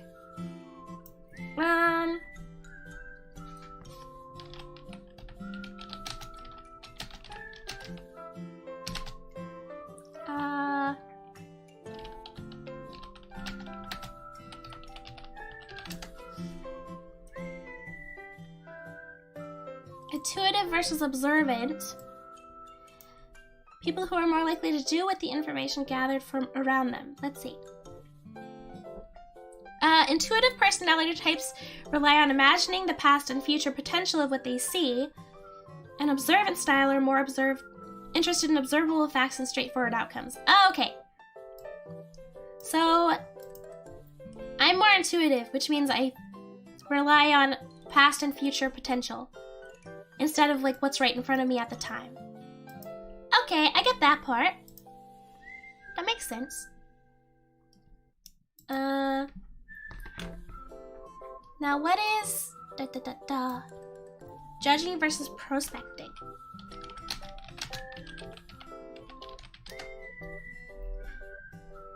You can go to your profile and overview to check. I don't know where my profile is. I don't have a profile. Oh. Overview? I don't see an overview. But this says, this is from the same website. Judging is making things as they ought to be. Feel most comfortable. Let's see, I'm not judging though. Was I? Yeah, I'm mostly prospecting. Judging would be making backup plans, blah, blah, blah. Okay, that makes sense then. So prospecting are much more flexible when it comes to dealing with unexpected challenges. This flexibility helps them seize unexpected opportunities as well. These personality types tend to react to their environments rather than try to control them, helping them make their own luck in whatever the world delivers. Okay. So that makes sense, because I'm not like a planner. I'm not trying to change the world, I'm just trying to live in it. Well, not necessarily, but you know what I mean. I'm not controlling my environment. And assertive versus turbulent. Assertive versus turbulent. The manager part is that assertive yet utterly chaotic. Nice. Okay, and this one it says I'm mostly turbulent. Assertive individuals are self-assured, even-tempered, and resistant to stress. Oh, I'm kind of split in this one actually. They aim for goals and want successful results, but they typically won't let nervousness color their path to accomplishments. They're unlikely to spend a lot of time thinking about their past actions or choices. According to assertive personality types, what's done is done. They learn from their personal history and see little purpose in entertaining the same regrets again and again. Okay. And then turbulent says power of stress, activate! Oh no! Turbulent individuals are success-driven, perfectionist, and eager to improve. They're always trying to counterbalance their self-doubts by achieving more. Just as they push themselves to become better, they're as likely to push their projects or efforts in the same direction. They tend to notice little problems and often do something about them before they become larger. There are potential downsides. Always feeling the need to do more, have more, be more. Turbulent individuals can also get caught up in endless thoughts of criticism, slights, or regrets. This can either bog them down or motivate them to do better. Their sensitivity to potential problems can be useful, unless that's all they think about and the problems clutter their attention. They may be compulsively scan for what might go wrong instead of keeping their eyes on the more positive target on what could go right.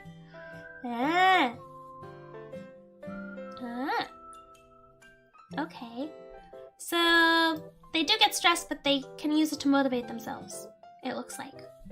Looks like I was half and half of those ones. Interesting. Everything's reversed. Oh! You're intuitive. Had to learn through effort to think and rationalize more to guide those feelings. I'm also very intuitive, it says. Yeah. I don't know if that's a good thing or a bad thing, though. If it's a 50%, that means you're kind of both in between. Yeah, it looks like I'm in between those ones. Only slightly more turbulent. Yeah. Interesting! That's a very, in-depth, test. Yeah, test. That's kind of cool. I like that.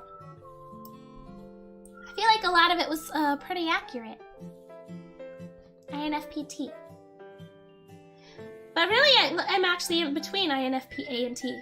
Because I was kind of 50-50 on this one. on this one. Huh. You're 69% prospecting. Nice. Nice. You are ENTPT every time you've done this. ENTP. What? Oh, you said that's the debater? Nice. Yeah, these are fun. I like those.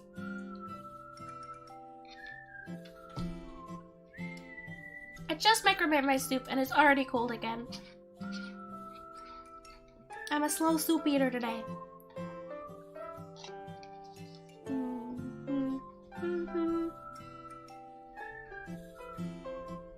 You're INFP. Hey! Oh, so you're very similar to me then. Wowee! How accurate do you think this was to you? Thought prospecting is something the pioneers did. I don't know. I'm bad at history. ISTJ, what is that? I don't know all of these abbreviations yet. Your personality's changed every time you've done this in the past. This time it's ISTP. Well, maybe you're just changing. Maybe you're going through a few changes. Maybe.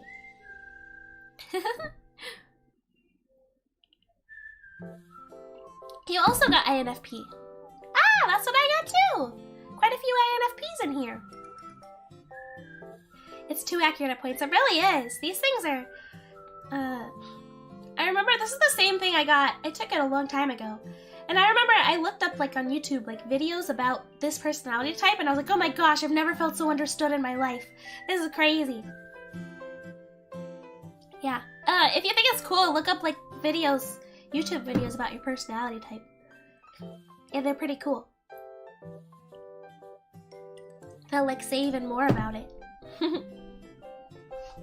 Yeah, people do grow and change. It seems like, I mean, mine stayed the same, but people can definitely like change and become a different one. It's possible for people to test near middle in every category. That too, yeah. Yeah, INFP too? Wow, lots of INFPs. The site's watching us.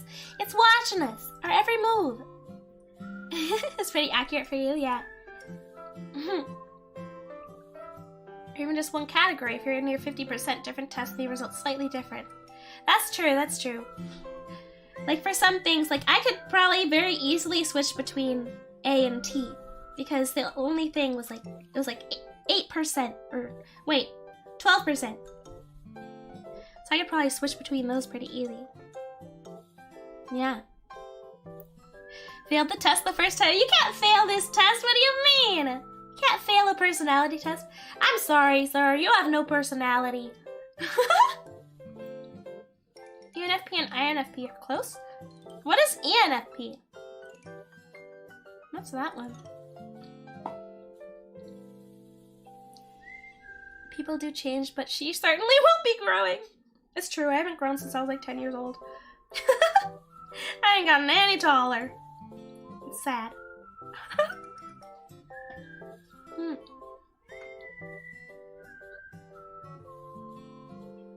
Some questions get really close to your actual behavior. Yeah. Yeah, definitely. ISTPT. Another ISTP. There's quite a few ISTPs in here as well. What is that one? Could check resources to see. Is it under here? Oh. What is ISTP? Let's see. ISTP. Virtuoso. Bold and practical experimenters. Masters of all kinds of tools. Yeah, little handymen, Bob the Builder guys. That's what you are. Pretty cool.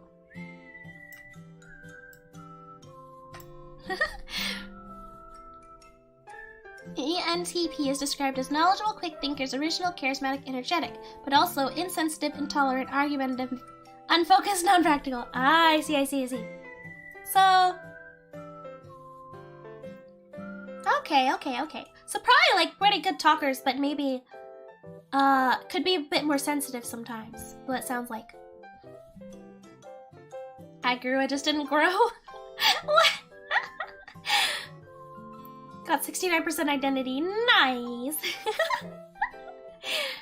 The chart I had earlier showed near 50 for extroverted and introverted. Yeah, I was pretty split on introverted and extroverted. Which somebody said is ambivert is what it's called. When you're a little bit of both. Yeah. Handymans. Handymans! Yeah. Last time you got INTJ. Oh, I know some INTJs. One of my good friends is an INTJ. INTJ. Architect. Imaginative, strategic. With a plan for everything. Good for them. I don't plan enough. If you took it again, you'd be different now, you think? Might be. Might be. Yeah. You're an INTJ too. Nice, nice. Yeah, my friend is an INTJ. Is very good at like planning ahead, and she's always like prepared. And very smart gal. You're near 50% for INTJ and INTP. And INTP is logistic. Innovative inventors with an unquenchable thirst for knowledge. Ooh. Wow. Nice. Pretty cool, pretty cool. These things are really cool. I like these. I love me some personality quizzes. I think they're so fun. Water, water, water. What? Yeah, there's 16 of these.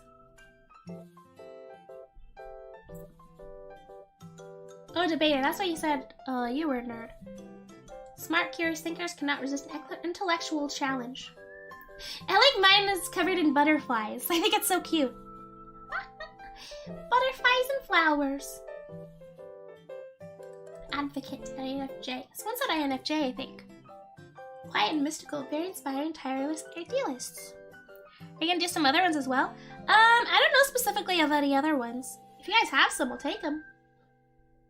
This is the only one I had planned for sure.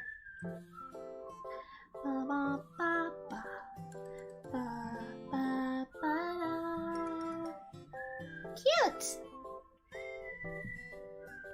Where's Living Mess? Because I'm that.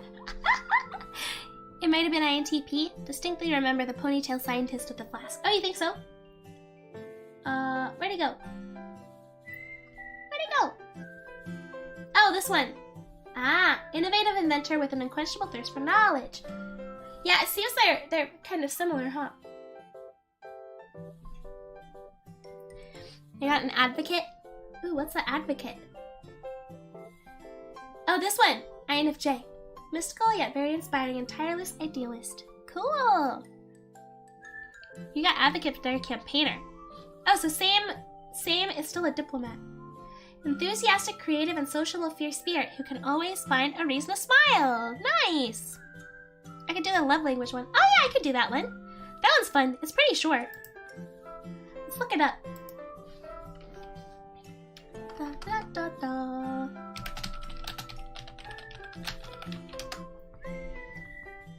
The love language quiz.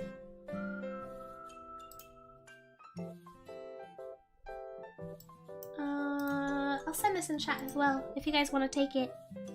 This is the correct one, right?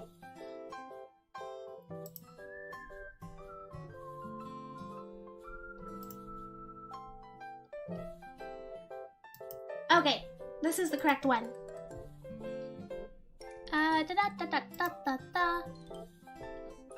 Yeah, places to just test for the future. I can make one. Yeah. Okay, this is the one I'm gonna take now. This one's really short, I think. At least when I took it last time, it was very short. Oh, it's gray. Did it send? Why is it red? Error? Hold on. Ah! No! It's playing an ad. I don't think you can hear it. Sign in.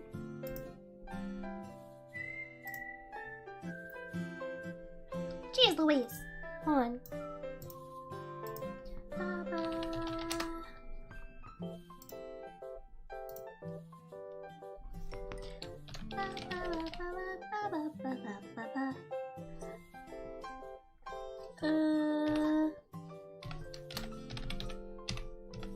sign me out of my stuff. Hold on.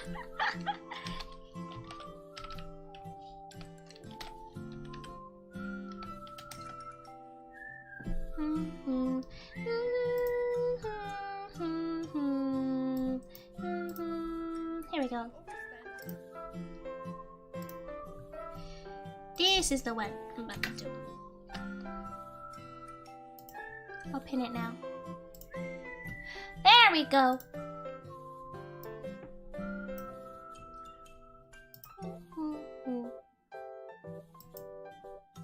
Da, da, da. Okay, now it should be working. Let me just resize this, because this one's smaller. Ba, ba, ba, ba, ba, ba, ba, ba, ba. I'm an adult. You guys, do I tell her we're in a relationship? We're not married yet. You guys, we got a DTR right now. We got a DTR right now.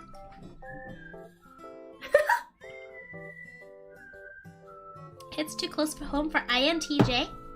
Oh. Yeah, I'd like to take more tests. I love taking tests. Oh, I forgot to remember for next week. I want you guys to send me SCPs too. Okay, I asked a DTR and you guys aren't saying anything, so I think I'm single then. You didn't... I feel like you just don't want to hurt my feelings. Okay. Yeah, we won't say it until... We can't let the news out yet, you're right. Gotta, keep it a secret for now. Okay. It's more meaningful to me when someone I love sends me a loving note, text, email for no special reason, or I hug someone. Hug. More meaningful to me when I can spend alone time with someone I love, just us. Someone I love does something practical to help me out. Time! You're busy answering the test. That's fair. DTR means define the relationship. Like, what are we?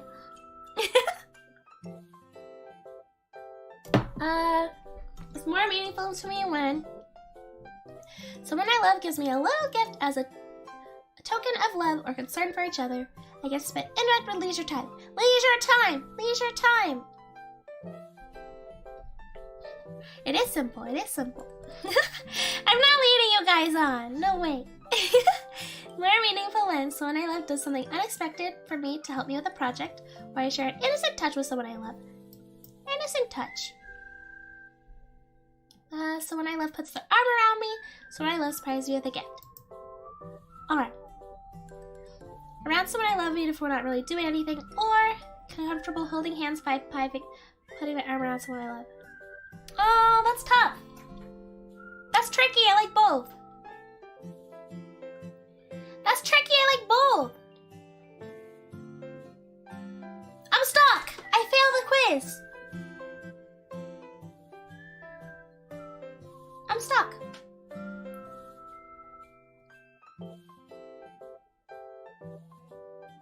Oh, I don't know how to answer. I'm stuck. I'm actually stuck. I don't know how to choose.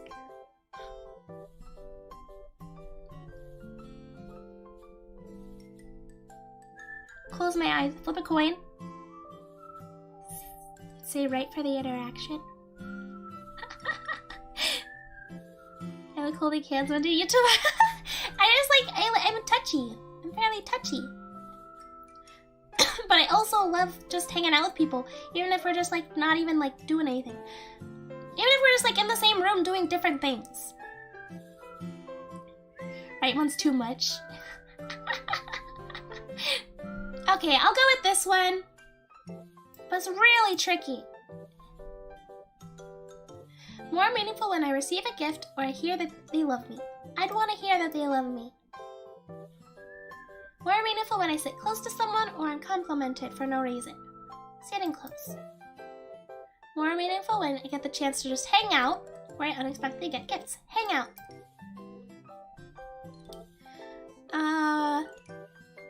Here's someone I love tell me I'm proud of you, or someone I love helps you with tasks. Tell me you're proud of me. I get to do things with someone I love, or I hear supportive words from someone I love. I like to do things. Someone I love does things for me instead of just talking about doing nice things, or I feel connected through a hug. Hug, hug! Both are great, but the comfort of being together hits different. It really does, yeah.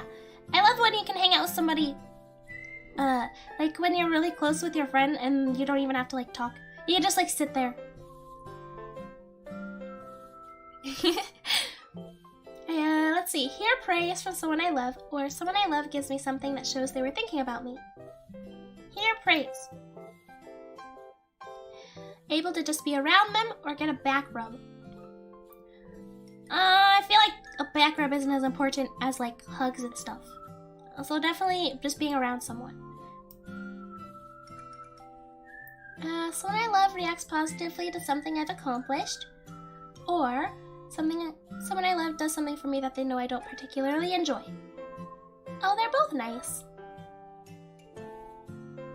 I think this would be very sweet though. Someone's just like happy for you. Yeah. Let's see. I'm able to be in close physical proximity to someone I love, or I sense someone I love showing interest in the things I care about. Oh, those are both very nice. I feel like this is sweet, but that's also very nice. But I do like this too. I'll do this one. Someone I love works on a special project with me that I have to complete, or someone I love gives me an exciting gift. Working with me if I'm struggling to finish something, that'd be very nice. I'm complimented by someone I love on my appearance, or someone I love takes the time to listen to me and understand my feelings. Yeah. Night, Robbie, thanks for coming. Let's see. More meaningful when I can share meaningful touch in public, or someone I love offers to run an errand for me. Meaningful touch. Not like crazy PDA, okay? I'm not talking about like weird stuff. Let's see. Someone I love does something special for me to help me out, or I get a gift that someone I love put thought into choosing. I feel like that's both nice. Both are like thoughtful, putting thought into it. I feel like I always like really happy when my friends like, oh, I saw this and I thought of you. But it's also very nice when people help me do something. I'll do this one for now though. Someone I love doesn't check their phone while we're talking with each other. Someone I love goes out of their way to do something that relieves pressure on me. I feel like, let's see.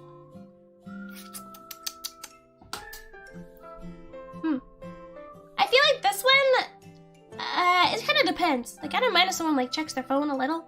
If someone's just like on their phone when we're trying to hang out. Someone goes out of their way to do something that relieves pressure on me. Maybe this one. Some of the choices were between things I don't really care about equally. It makes my results seem a little ingenuine. I see. Let's see. I can look forward to a holiday because I'll probably get a gift from someone I love, or I hear the words, I appreciate you. That's sweet. Someone I love and haven't seen in a while thinks enough of me to get me a little gift, or someone I love takes care of something I'm responsible to do but feel too stressed out to do at the time. That sounds pretty nice. Someone I love doesn't interrupt me while I'm talking. Gift giving is an important part of the relationship with someone I love. Guess not interrupting me. Someone I love helps me out when they know I'm already tired. I get to go somewhere while spending time with someone I love. This way. Someone I love touches my arm or shoulder to show their care or concern. Someone I love gives me a little gift that they picked up on the course of their normal day. Those are both very sweet, but I feel like this is very important. If, like I'm upset or something. Some people get very, I had one friend that she's very uncomfortable. She's not an emotional person at all. So, it was kind of funny trying to see her, like, comfort people that are sad. She's like, ah. It was kind of funny. Every day starts with thinking of how I can make She's day better. Oh, shucks. Bye, Ansky. Thanks for coming. Nice to know I'm not completely crazy for this exam. Thank you. let's see. Someone I love says something encouraging to me, or I get to spend time in a shared activity or hobby. This one. Someone I love surprises me with a small token of their appreciation. I'm touching someone I love frequently to express our friendship. Yeah. Someone I love helps me out, especially if I know they're already busy. I hear someone I love tell me they appreciate me. Now that's tough. I feel like if someone's like, they're already busy, like make time for me, that means a lot. I get a hug from someone who I haven't seen in a while, or I hear someone I love tell me how much I mean to him or her. Oh man, oh, that's really tricky. That's really tricky. That's hard, I can't choose.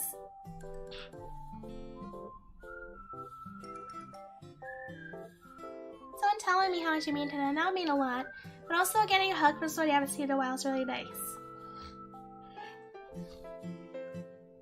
I remember I saw my uncle a few months ago for the first time in like 2 years. And I like cried when I hugged him. It was so nice. Maybe this one.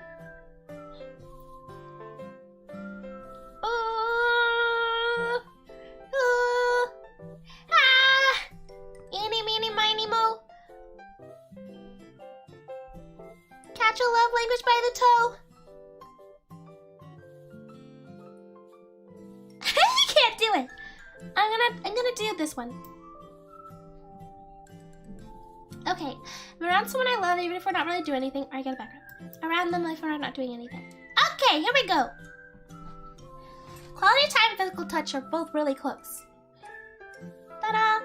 Quality time 35%, physical touch 32%, words of affirmation 16, acts of service 13, receiving gifts 3.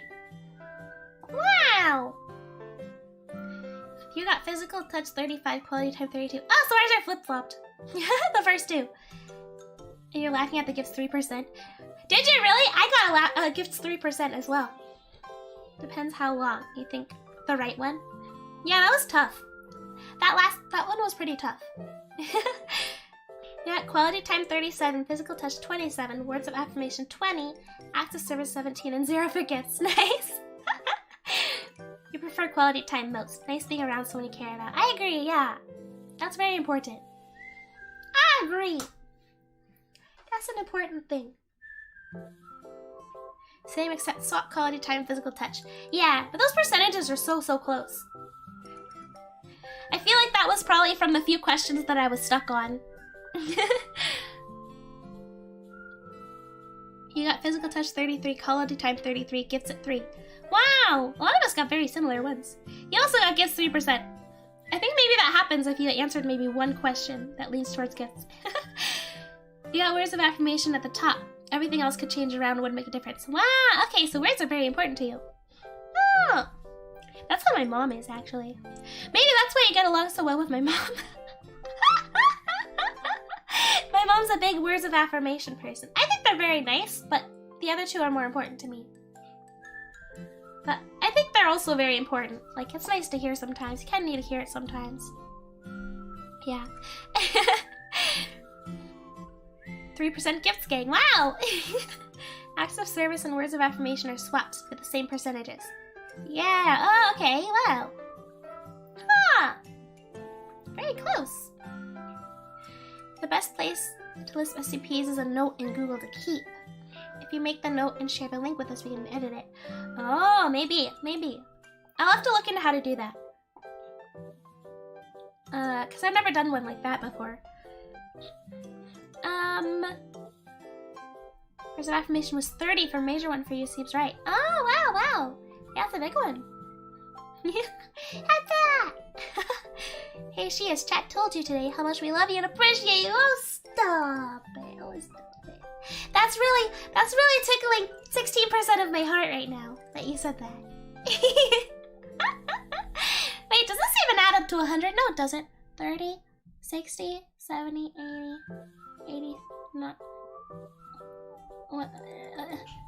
91, 93... I know, that does add up.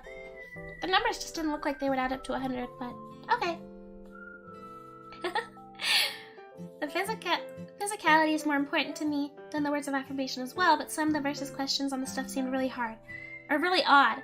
Yeah, that's true. That's true. Like, when it was, like, specifically a back rub, I'm like, no, it doesn't necessarily have to be a back rub. I feel like the other thing sounds nice. Yeah. My brain working real hard. I was doing maths. Yeah. Quality time's an important thing, especially as a VTuber. Yeah, maybe that's why I freaking stream so much. I like just hanging out with people. Yeah. Quality time was my biggest win. Nothing says I love you like full undivided attention. Oh yeah! Boy do I love full undivided attention. Boy do I love that. Being there for this type of person is critical, but really being there with the TV off, fork and knife down, all the chores and tasks on standby makes you feel truly special and loved. Distractions postponed activities or the failure to listen can be especially hurtful. Whether this person's spending uninterrupted time talking with someone else or doing activities together, you can deepen your connection with others through the sharing time. It's true! It doesn't really matter what you're doing. Like, I remember my friend would be like, oh, like, we're like hanging out, and she's like, oh, I have to go do this, like, I have to run to the store. You wanna come? I'm like, yeah, I wanna come. Yeah, I wanna come. Let's go to the grocery store, but I wanna come. Just hanging out. I was like, physical touch. Quality time 32, physical touch 30, words of affirmation 20, acts of service 10, receiving gifts 10. Wow, so yours are pretty, some of yours are pretty even. Wow, nice. Physical touch is nice, but if you had to choose, you'd lean towards quality time. Yeah. Got 33% quality time, 23% acts of service as your top two, with words of affirmation, physical touch at 20, and gifts at 3. Wow, I see. Spending quality time with she. Yeah! Full undivided attention. Is that a hot girls in my area? I see. Whoa. No! No attention for the hot girls in your area. I'm the only hot girl in your area. Just me. Oh, it talks about all of them. Person whose primary love language is physical touch is, not surprisingly, very touchy. Wow. Hugs, pats on the back, and thoughtful touches on the arm. They can all be ways to show excitement, concern, care, love. Physical presence and accessibility are crucial, while neglect or abuse can be unforgivable and destructive. Appropriate and timely touches communicate warmth, safety, and love to you. Yeah! Nothing like a warm, safe hug. Big ol' warm, safe hug. Delicious. Words of affirmation. I do really like this one too. Actions don't always speak louder than words. If this is your love language, unsolicited compliments mean the world to you. Hearing the words I love you are important. Hearing the reasons behind that love sends your spirit skyward like Zelda skyward soar. Insults can leave you shattered and are not easily forgotten. You thrive on hearing kind and encouraging words that build you up. Build them up, Buttercup. Long gifts the norm here. Seems like it. Where's the bot? What bot? Acts of service. This is only 13% for me. Can helping with homework really be an expression of love? Absolutely. Anything you do to ease the burden of responsibilities ways an acts of service person will speak volumes. The words he or she most wants to hear. Let me do that for you. Laziness, broken commitments, and making more work for them tell speakers of this language that their feelings don't matter. When others serve you out of love and not obligation, you feel truly valued and loved. Aww. How nice. Says your Wiimote is low on batteries. Uh-oh. Uh-oh. If I was in a physical touch more, you'd have to boop your nose more often. I am! It's one of my top ones. It's my top 2. Almost up there with quality time. Only 3% difference. I love the nose boops. You love me, I love you! Fastest way to make me melt like butter is a hug indeed. Oh yeah! A good old hug. If she is the only hot girl in my area and there's a lot of physical distance between us, then what does that mean about the general population on Earth? It means they're not she. It means they're not she. Yeah. Guys, Sky would never mind. What? You got quality time 30, words of affirmation 23, acts of service 23, gifts 13, and physical touch 10. Ooh, lots of quality time people here. Last one's receiving gifts. That one's only 3% for me. Don't mistake this love language for materialism. The receiver of the gifts thrives on the love, thoughtfulness, and effort behind the gift.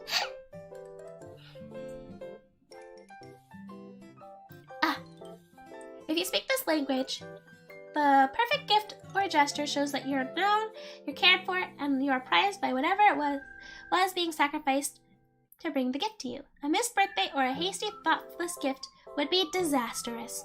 So with the absence of everyday gestures, gifts are heartfelt symbols to you if someone else's love and affection is for you. I guess the part I understand about this is like it's about like thoughtfulness. Like I don't really care so much what someone got me. I really like it when people do something very thoughtful, like for gifts, or like if they like make something. I think that's very nice. Oh, that was all of them. Something thoughtful. That's what I try to do when I give gifts. I try to like do something that like took a lot of like thought or time in it, rather than just like buying something random. Unless they really do specifically want something, then I'll get that. Never gives you gifts. I mean, I don't dislike gifts. It's just not as important as the other things to me. I still like gifts. I still like them. You love hugs and hearing reassurance, so those are pretty accurate. Yeah! Yeah! Love giving gifts, but I don't care for getting them. That's how I am too. I really, really, really, really love giving gifts. I get so excited when my friends have birthdays and stuff. I get to think about like what I think they would like what I can do. If I can do something like that I think they'll really, really like. And then it's so hard to like keep it a secret. I want to give it to them right away, but sometimes I gotta wait. It's definitely much more fun giving them, I think. Like gifts, don't get me wrong, but I'd rather the person be there. Yeah, agreed. I think time is much more important. Like I'd rather, if I had to choose between like, say it was like my birthday or something, and choose between like someone hanging out with me or someone giving me a present and then leaving, I would rather them hang out with me. I'd rather spend time. If they, oh, are we still here? My Streamlabs went ding. We're still here. Can we sentimental would hurt if they break your heart? Yeah. Can you guys say that you can still hear me because I'm a little scared? It says we're still here, but I don't trust. We're back? We're okay? Okay, we're still here. Woo! The Streamlabs went ding, and then the little timer started over. Which usually means it just reconnected, but I wanted to be sure. Wanting to see if the reaction is nice, especially if it's something handmade. Yeah, I really like hand-making things, so I like seeing people's reaction when they get it, yeah. I love making things. YouTube hiccup, but it's fine. Okay. Nice. Super direct with gets. I ask what people want and get them that, and maybe something extra as a surprise. That's true, yeah. Can't go wrong with that. That was your connection? Nah, it just like cut out and restarted. It looked like that was weird. Just a hiccup. Yeah, I still use Streamlabs because I haven't learned to use how OBS, and it's intimidating to look at, even though I heard it's not that hard. Best gift ever given to you was a blanket, canned whipped cream, and Twinkies, because it fulfilled your childhood dream of the Iron Giant. Ah! I love the Iron Giant! It made me cry, though. I just watched it, like, a few months ago. The Iron Giant made me cry. That was so sad. It was a good movie, though. Is this a game? No, we were taking, like, a little quiz. We took a personality test, and then we just took, like, the love languages quiz. Yeah. Twinkies aren't sold here, so they got them for a rod. Oh, wow, that's cool. Nice.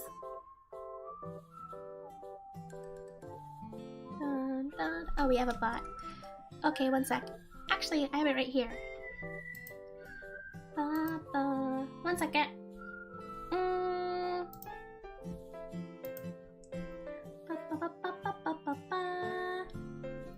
Where'd it go? There we go. All better. All better.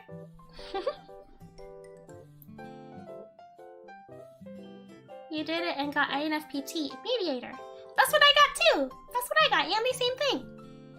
Cool. Giving gifts to your loved ones gotta be the best. Hey, yeah, I love giving gifts. It's so much fun. Amazing movie. Even have the art book. Ooh, cool. Yeah, the art was really cool in that movie too. I liked it. Enneagram personality test is also one you can do. Enneagram one? What is that one? How long is it?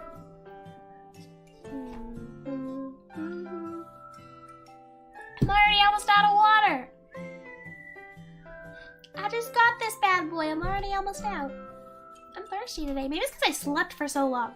I slept for so long that I didn't drink as much water as I normally do because I slept through my drinking water time.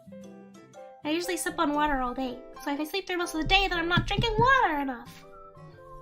Man. Wish they had an Iron Giant 2 one day. Longer than leveling is shorter than Meyer breaks.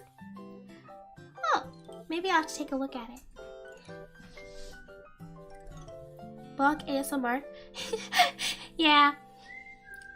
I didn't say my roaches line this time. I feel like I only really say that with people, not with bots. It's more satisfying to say when it's an actual person. Got somewhere to be? No. I don't. I don't think so. Wait. What day is it? Sunday. No, I don't. No, I don't. Let's see. Hold on. Oops, wrong tab. Water boy help sheet. I need my own little water boy.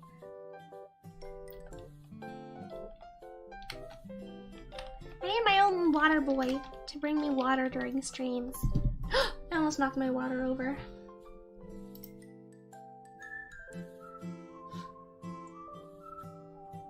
Oh, have I seen this one?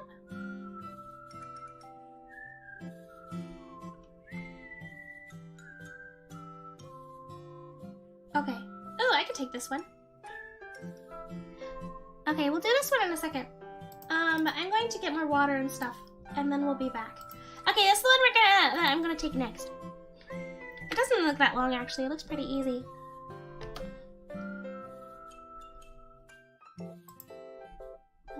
Place pin. Okay, and I'm going to be right back. Bye-bye.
Okay, I'm back.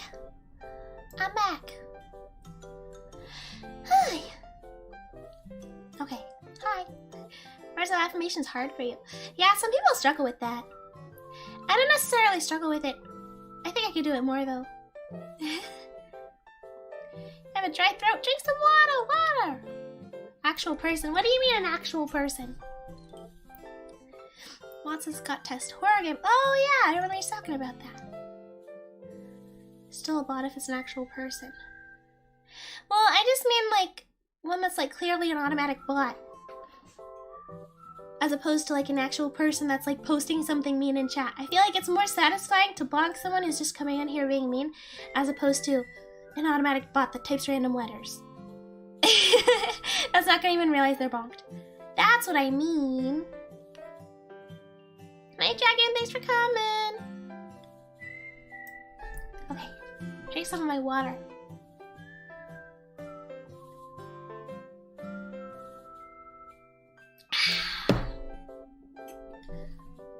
Okay, so I have this test now. I'm gonna have to resize this. Da da da da da da da da da. Ba-da-ba-ba-ba. Like that. And like that. Okay. Hi, welcome. Welcome back, thank you. Enjoying being mean outside of a game for once. Not being mean. I don't think being bonking people is being mean if they're being mean to you. Looks like I Google for him. Okay, so I have inaccurate, neutral, and accurate. And like a little bit in between. I strive for perfection. I strive for really good, but not perfection. It depends. I'm gonna put neutral because some stuff I'm just bad at and I don't care. And I do it anyway. But some things I do want to be much better at.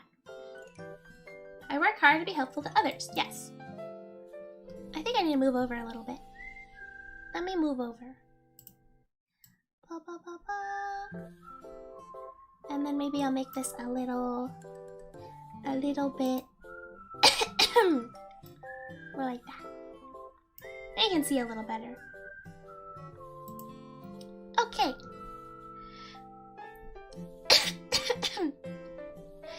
It's justice, yeah. It's self-defense. Avoid answering neutral if you can. Oh, okay. I didn't read the directions, so thank you. Oh, okay. So maybe I'll put...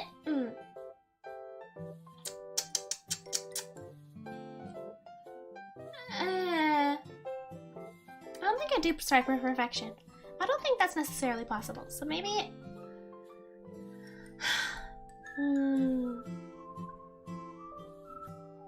I don't know. I feel like I don't know. I don't know what else to do for that one. It's important to me that other people like me. Yes. Well, to an extent. Some people are just gonna have a stick up their butt and they'll have to live with that, not me. I generally want people to like me, yeah. It's important to me to achieve great things. Yeah. I make more significant contributions than the average person. I don't necessarily think that's true. I don't know exactly what that means. I don't think I fully understand that question. I don't think it's true, though. I don't know. I don't know exactly what it means by significant contributions. Go with what you answered first. Oh, before I put it like this, I guess. Okay. Of course, you didn't read it aloud. I feel emotions very deeply, yes. I have a sense that other people will never truly understand me. Yeah. Yeah. I think deeply about things, yes. Prepared for any disaster. I'd like to be, but I'm not. I'd like to be, but I'm not. It's important to me to avoid pain and suffering at all times. No, I think it just happens sometimes. I seek out experiences that I know will make me feel happy or excited. Yes. I see the positive in every situation. Yes. I'm not afraid to tell someone when I think they're wrong. That's not true. I let other people make the decisions. Yes. Yes, I do.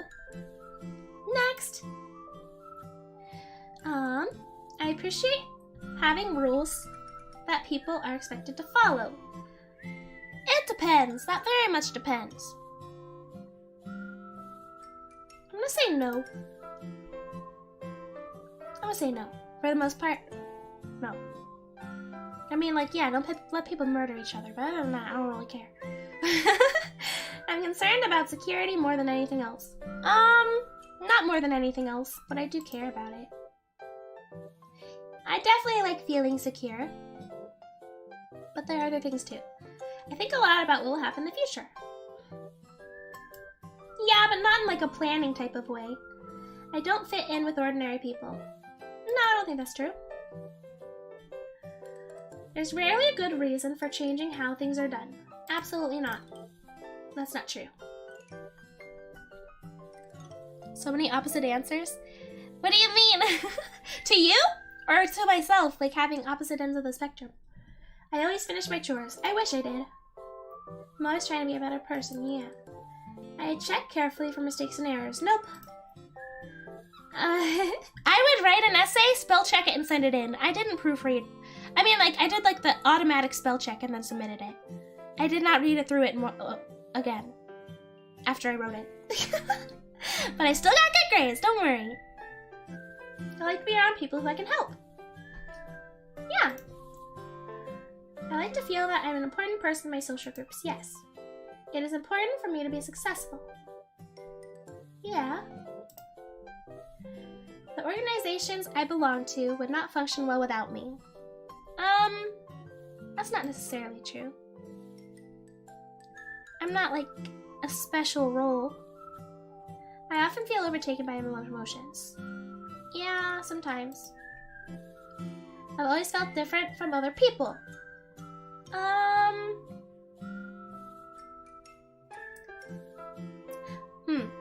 I feel like everyone kind of feels that way, though, a little bit.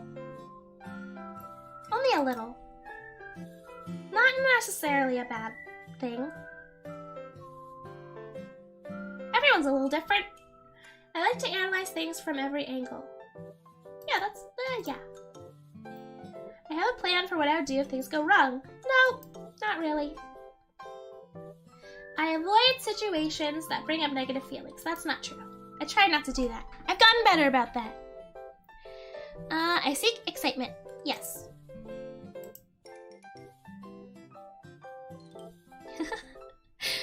My stream would be boring without me. Yeah, I mean, there'd be nobody here. Chloe would crumble without me. I mean, all the other girls would hold it up. It'd be okay. But I am happy I'm here. To me, at least on the first page. Oh. I'm good at seeing the bright side of things while others complain. Yes. I do not hesitate to call people out if they are misbehaving badly. I do not hesitate. I do a little bit.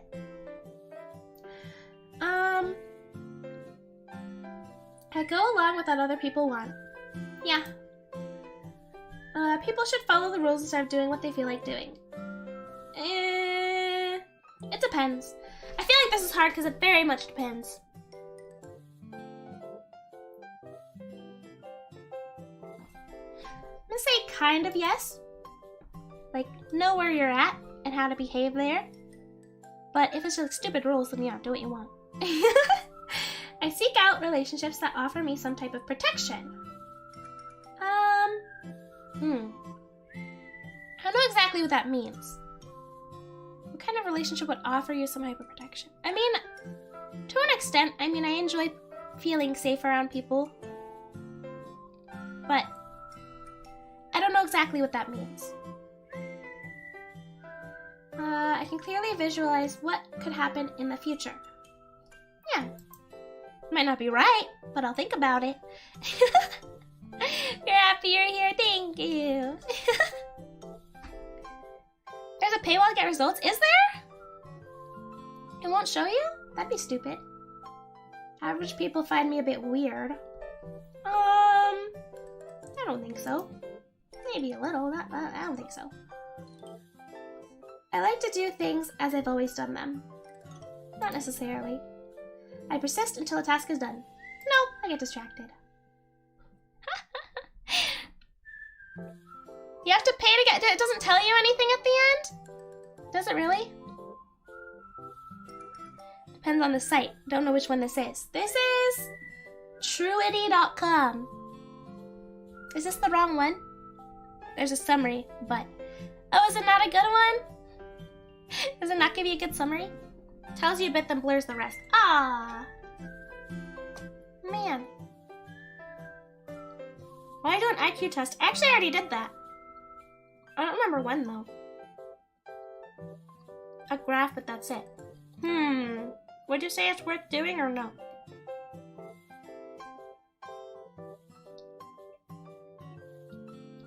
F.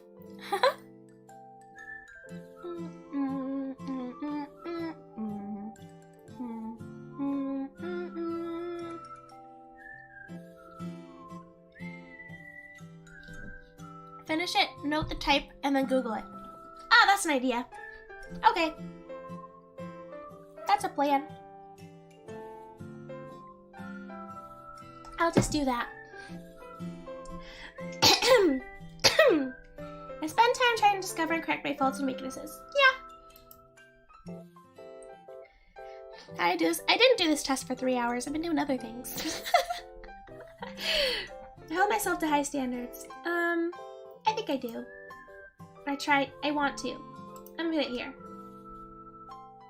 I'm a natural caretaker. I'd say yes. I want people to admire me. I don't think admire is the word I'd use. Admire almost sounds like... I don't necessarily... I'm gonna say no. Admire sounds very, like... flashy, if you know what I mean. If that makes sense. I feel like admire could be used in a way that's like... I don't know. I don't think I like that word. I want to achieve a lot in my life, yes. If I'm honest, I feel that I'm a bit better than other people. No. I have a deep sense of grief for what I have lost. No. I'm an unusual sort of person. I don't think so. I take time to understand things more deeply than most people do. Well, I don't know what other things people are doing. I do think about things a lot. So I'm just gonna put this. I don't know what's like a normal amount.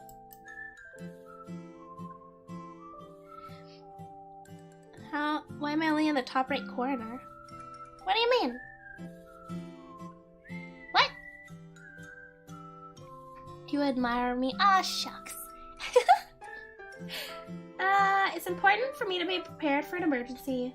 I should be, but I'm not. I distract myself from sad feelings that arise. That's not true. I often make changes in my life when things get boring. Yep. I tend to be more optimistic. I'd say yeah. I tell people what I think even if it's hard to hear. try to if it's important. Rather follow the group than push for what I want. Yes, pretty much. I feel most comfortable in organizations with a clear hierarchy. Nah. Not necessarily. I may take measures to protect myself and my loved ones from harm. Yes. I make plans for many years in the future. Not hard ones. Not necessarily. I am an unusually unique person. I feel like everyone's equally unique. And I don't know what unusually unique means. I'm gonna say no. I'm not sure what that means. I'm only using the top left section of the screen. Oh, well I did that because otherwise I'd be blocking the whole thing. You mean this? I didn't want to be blocking the little boxes, so I made it smaller. That's why.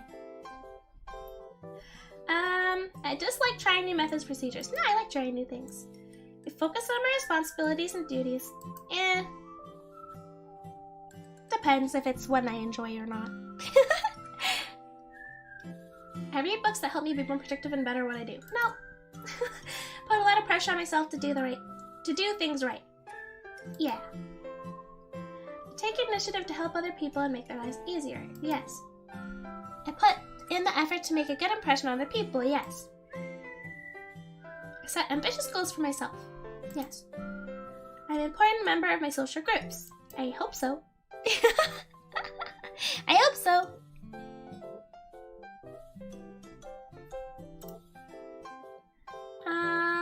I can describe my emotions in depth and detail. Yeah. I often feel like an outsider. Not really. I find my mind to be an interesting place. Yeah. I've got to hang out in there all the time, so I try to keep it interesting. I'm always aware of what can go wrong. Yeah, generally.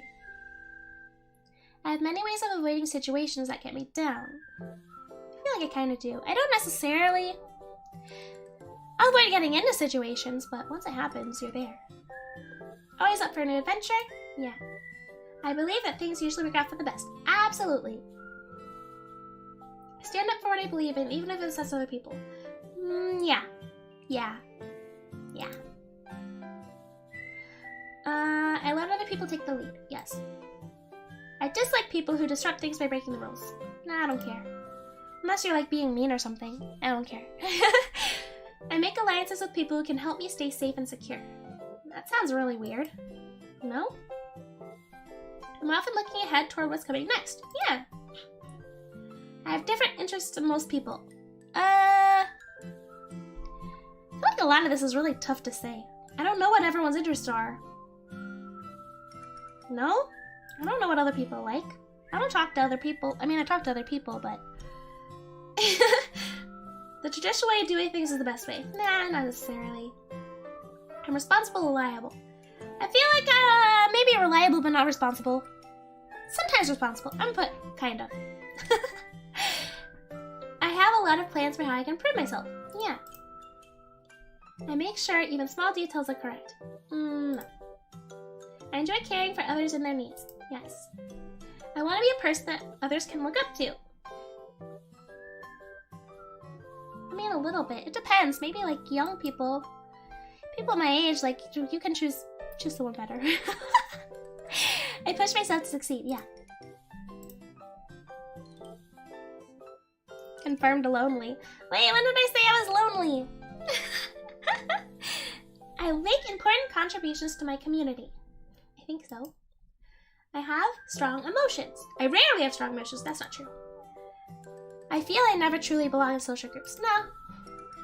I want to learn as much as I can about how the world works. Yeah. It's important for me to understand what can go wrong in a situation. I should know. I take steps to ensure I don't feel sad or lonely.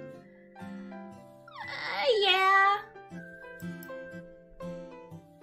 Trying new things keeps life interesting, yes. I'm an upbeat person, yes. I'm usually the one to take a stand when others won't. Depends. Other people have stronger opinions than I do. Yeah, probably. I'm pretty relaxed about most things. Everyone has a role to play in society and duty to do their best. I feel like everyone has their own role. Can't be your best all the time, though. I am concerned with protecting what I have. I think? I don't know exactly what that means either. I have a good sense of what my future holds. Generally. I'm an average person with ordinary likes and dislikes. I think so. I try new ways of doing things just to see if they'll work. Yeah. I have a great deal of willpower. Depends what it's about. It depends. I'll definitely sit down and watch a show for 10 hours, so. Maybe not the best. Self-improvement is a major interest. Yeah, I'd like to be better at things. One more. Imagine you're in your ideal relationship. Okay. What does your partner do to make you feel loved? Check all that apply. This is kind of like the love language thing. Okay. Give me kisses and hugs. Yeah. Look after our children and other family members. Yeah. Values my opinions. Yeah. Helps me with personal. Nah, I can do that. I can do that myself. Makes room in our budget for items that are important to me. Sure. Yeah. Encourage me to treat myself. Sometimes. Ah! I mean,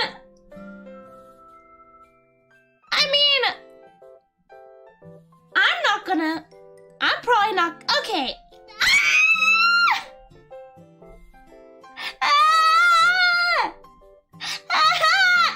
Okay, you guys, we're thinking, listen, okay, say I'm married, okay? Well, you're not gonna be the one, that's what I was thinking. I'm not gonna be the one to do it, so they better do it. That's not gonna be me. I'm scared. Runs errands for me. No, I like running errands, actually. I enjoy doing that. I'll do it myself. Compliments me on my appearance. Yeah, that's nice. Is happy to just spend time with me. Yes. Gives me thoughtful advice. I might need that sometimes. Dang, am I asking a lot? Supports me when I'm feeling down. Yes. Shares their worries and fears. Yes. Finds fun things for us to do together. Yeah. It looks like I'm asking for almost everything. I think maybe that quiz was right and maybe my standards are too high. Because they basically said everything except I can, like, brush my own hair and shower. And I can run errands myself. I mean, even this, maybe if I was, like, really busy, if I really needed something and I didn't have time to go get it. Oh, no! But, no, I'm gonna accept that for no, because generally, I like to do it myself if I have the time. Age? You guys don't know how old I am. I only know my dog years.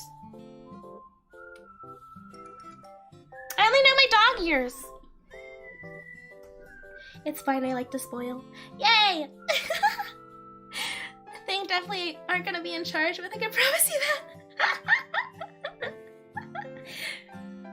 Purity test? What? I don't know what that is. You don't need an age. I'm just gonna not do it.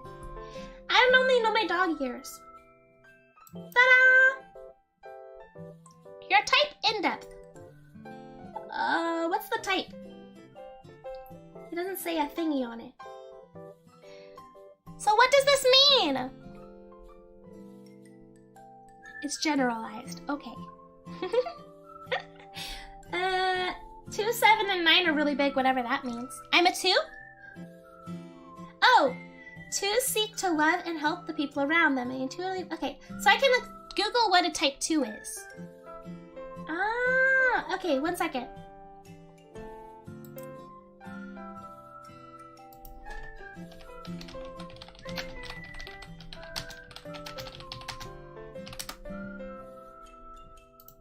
Oh, here we go.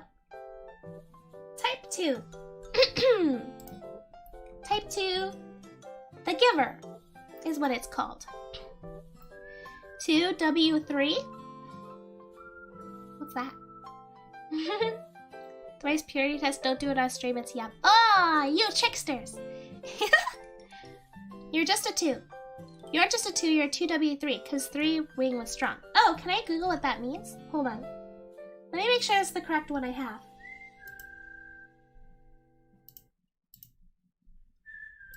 Oh.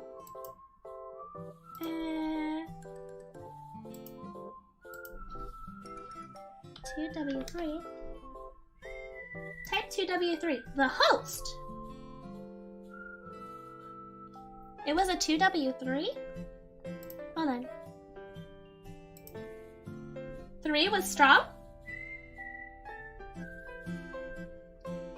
It just says 2 right here. You're a 5 and really close to 9. It looks like I'm mostly 2, 9, and 7 are my biggest ones. 2, 9, and 7. I wonder what 9 and 7 are. But it says 2. Are you sure? You take the largest wing and then the second largest. Oh, second largest next to it? Oh, so if it's not right next to it, it doesn't count? So I wouldn't count the 9 or the 7? Only the 3? Took the highest number. My highest number is a 2.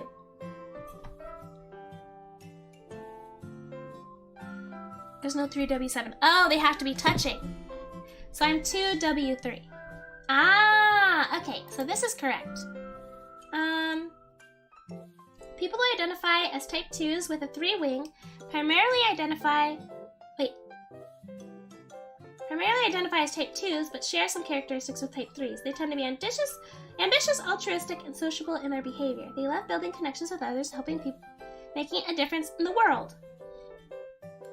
Fear of being unwanted or worthless. They avoid this by building personal connections with others, working hard to meet the needs of the community. Okay. Okay. Their most basic desire is to be loved and accepted. They may express this by being extremely attentive and attached to other people. Oh boy, that's true.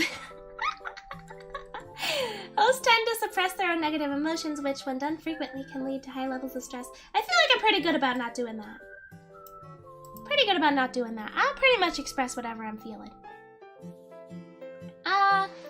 2W3 personalities tend to understand and attend to the needs of others, seek acceptance and accomplishment, enjoy group settings and meeting new people, repress their own negative emotions, and avoid being disliked or undervalued. Yeah. I see. And you're 6W7, the confident. Ooh. Let's see, strengths.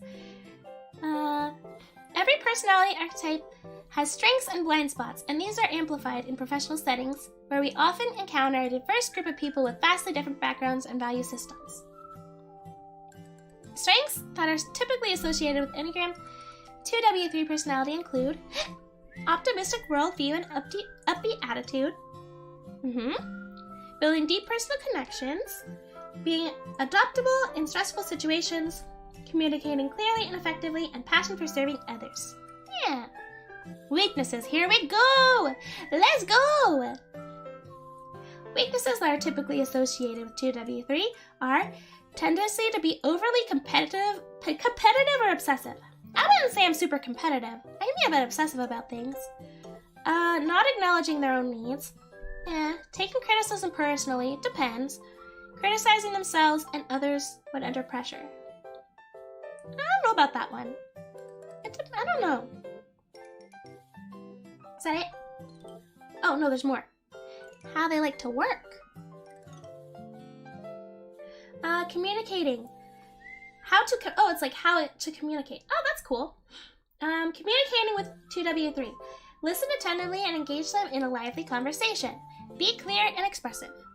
Yeah. Oh my gosh. I love it when people are clear with me. I hate it when people are vague and I have to guess what they mean. Tell me what you mean, please. I'll worry that I got it wrong. Meeting with an Enneagram 2W3. Encourage them to help solve issues. Direct them towards tasks and give them specific ways to help. Yes. If there's something going on and I don't know how to help, I will get stressed out. I'll not be able to think of a way myself, but I want to help. You're a nonconformist. Ah! I see. You're an NW1. Troubleshooter. Oh, I mean, I love you. I love you too! Giving feedback. Recognize their contributions and sensitively share any concerns. Yeah! Okay, this is true. Because I will get sad if people like just share the bad things. Like even if it's not in a harsh way, but it's nice, I need to hear good things with it too. That's why I really like my management, because they'll also just tell me things they really like. They'll be like, hey, I really like this video. I'll be like, thank you. And they'll be like, also do this, maybe. And I'll be like, okay. It's a very good communication style for me. Resolving conflict. Be clear and expressive, allowing them to be open with their feelings and perspective as well. Yeah, I like that. I like that. Yeah. You got free spirit. Ooh, cool. You got the troubleshooter too. Oh, 2 people have gotten the troubleshooter. Nice. Motivations. When people experience pain, stress, or dissatisfaction at work, what is this spelling? Okay. It can usually be attributed to energy-draining activities. Therefore, it's important to know what kinds of activities energize each personality type and what drains them.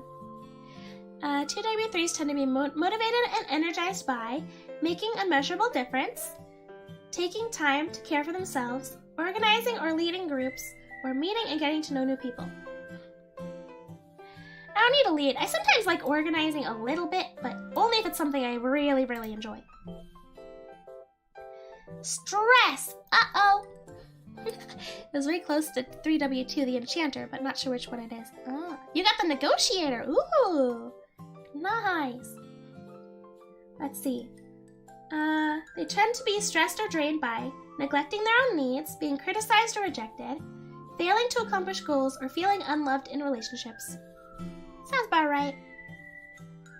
Jobs! Type 2s with 3-wing love being able to make a difference in the world. They're outgoing and self-assured, sacrificing their time to focus on others. They do best in environments that encourage collaboration and set big goals to help the community. Common jobs: nonprofit leader, motivational speaker, customer service representative, entertainer, hey! Public relations specialist, human resources manager, religious leader, or real estate agent. Sometimes I think real estate sounds fun, and then I'm like, there's probably a lot of paperwork. But I always loved going to open houses and stuff for fun. Ooh, so fun. A lot more to it though, I bet. Yay! Yay! Cool! That was a cool one. Their basic desires to be competent and useful. They usually show this by picking up new skills and pieces of knowledge that can be benefited. Explains why you have all these weird skills. Hey, cool! One of the jobs for you is actor. Ooh! Get out there! Start doing your monologues. Entertainer like Saturday night. Yeah. Yeah, for sure. That was something. That was something I did. Stream where she sells chat a house for fun. Yeah, I can give my best sales pitch.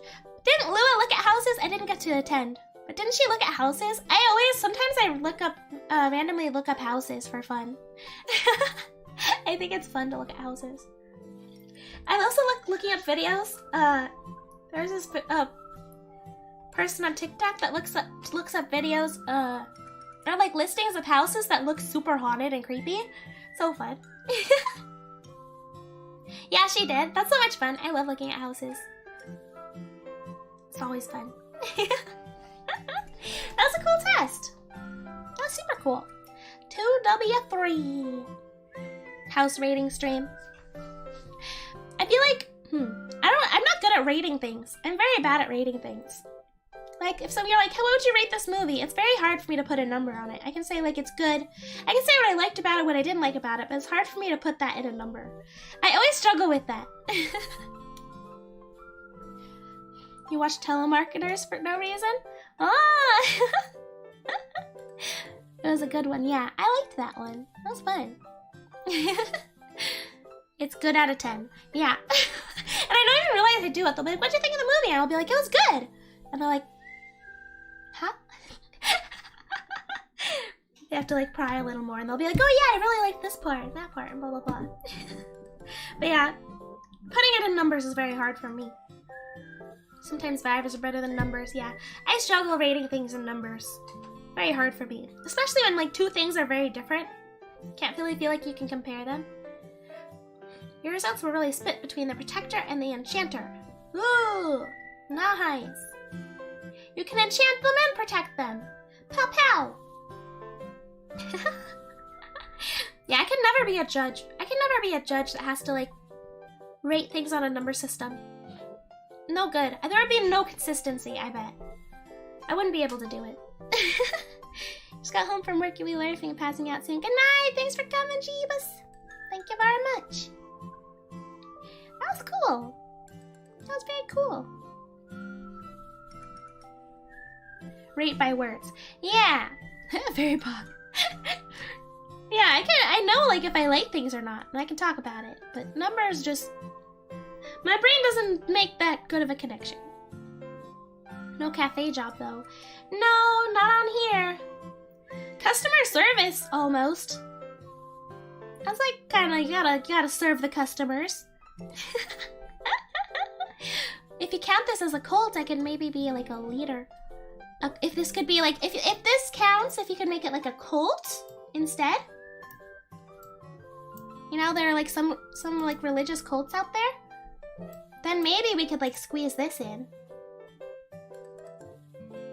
I don't know if those count though.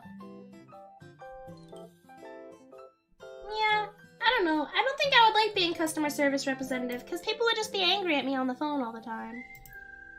I would be a bad motivational speaker, I think.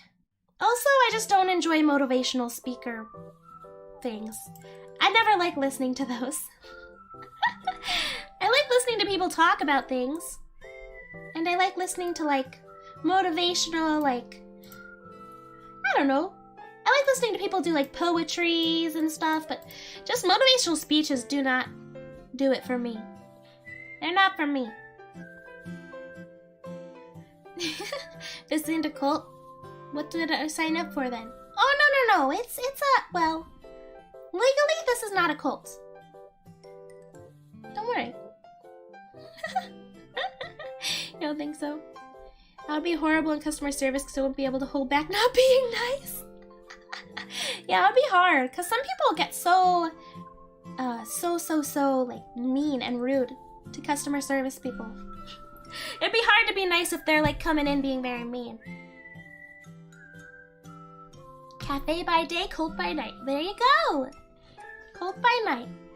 We break out that secret menu and have cult in the cafe.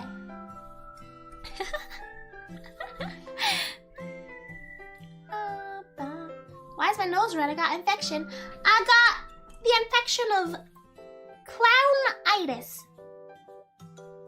from being too much of a big darn clown. Honk honk. I would last maybe a day before calling someone a moron. I don't think that would be my issue. I think I wouldn't yell at people, but I think they would make me cry on the phone. And they'd be like, you can't do that. And I'd be like, I'm sorry.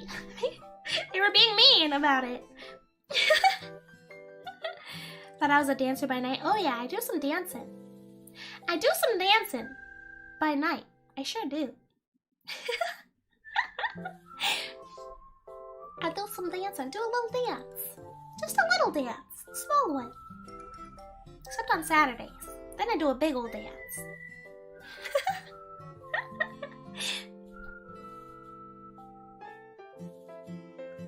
Wow, I wonder if I'll ever finish my bowl of soup. I'd say I'm about 3/4 of the way through my bowl of soup, but now it's cold again. I might just call it. I might just call it and not finish my soup.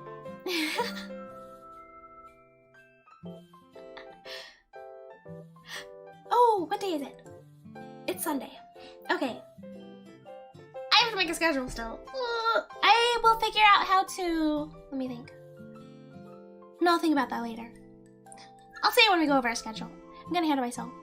You're the same, you need to work on public speaking. Yeah, I'm not the best public speaker. I feel like I get kind of nervous as a public speaker. It made me nervous. It depends what it's for, though. Better get to work on that? I should. I sure should. Let me show you our schedule. I'll try to make it tonight so I can post it right in the morning. I'm gonna try to be better about waiting rooms this week also. I'm always public speaking technically. Yeah, that doesn't feel like it. I don't like have a speech to read or anything. Just imagine them in their diapers. Oh no, they're hot! Remember when he's like, imagine Schoolium in his underwear. Yeah, I guess I don't have a schedule to show you actually because this week's over, so I don't even know if I need to go to my schedule screen. I think right after stream I'll get to work on my schedule, and once I finish my schedule, I'll get to work on my schedule, and I think I want to try to do like an STP thing next week. So I'll figure out how to start collecting those, and then I'll try to get my schedule made. And then, when I make my schedule, you guys, I'm going to try to make waiting rooms. So that I'm not posting my waiting rooms 3 hours before stream anymore. I've been really bad about it this week. Hot in diapers, what kind of crowds are speaking to? I don't know. They must be some good-looking people, I guess. Oh no, my pop socket's coming off again. I really just need to get an arm for my phone. My pop socket's coming off my phone again. Pre-chat, rise up. Yeah, I'll try to make my waiting rooms maybe as well, so that I am not procrastinating as bad. So that's what we'll do. Let me get a chatting screen. I'll get to work on it. I got a few things to do tonight actually. I need to get some a few things ready. Yeah. I'm still wearing my nose. I almost forgot it was there. It's starting to look very natural. 3 hours isn't too bad, especially when it's your normal time. We already know. Being forgetful and procrastinating? Nah, no. 3 hours isn't too bad. I mean, I guess it is my normal time. I try to always keep it at my normal time. Occasionally I'll be asked to change it. I do schedule my things way ahead of time, and I always reserve 5. But sometimes someone will end up at the same time, and usually I'll end up changing mine because I have a fairly flexible schedule for now. But I try to keep it consistent and either start at 5 p.m. PST or 11 a.m. PST on the days that I have to do things later in the day. Yeah. Organized, where's the real she gone? I'm trying to be better. Took the test, 7W8. Nice! Just like the other nose. Got to the point that it's natural for it to be there. Yeah! Been graced with almost full clown. This is full clown. Maybe I'll get a clown wig too sometime to help. Yeah, so I'll get work to that after this, and I'll get it to you very soon. Okay? Maybe you like the bad shade. Don't enable her. Well, enable her sometimes. I'll try to be good about. I feel like it'll be better if I get my waiting rooms up. The one time I did it, I felt very accomplished, and that was nice. Who is she? I'm a clown! I'm a clown with whatever my personality said. Clown with a lot of feelings or something. I don't know. No enabling. That's not true actually. I take it back. Please enable me. Rainbow bald head. It has like rainbow shine on it. Ooh, that'd be fancy.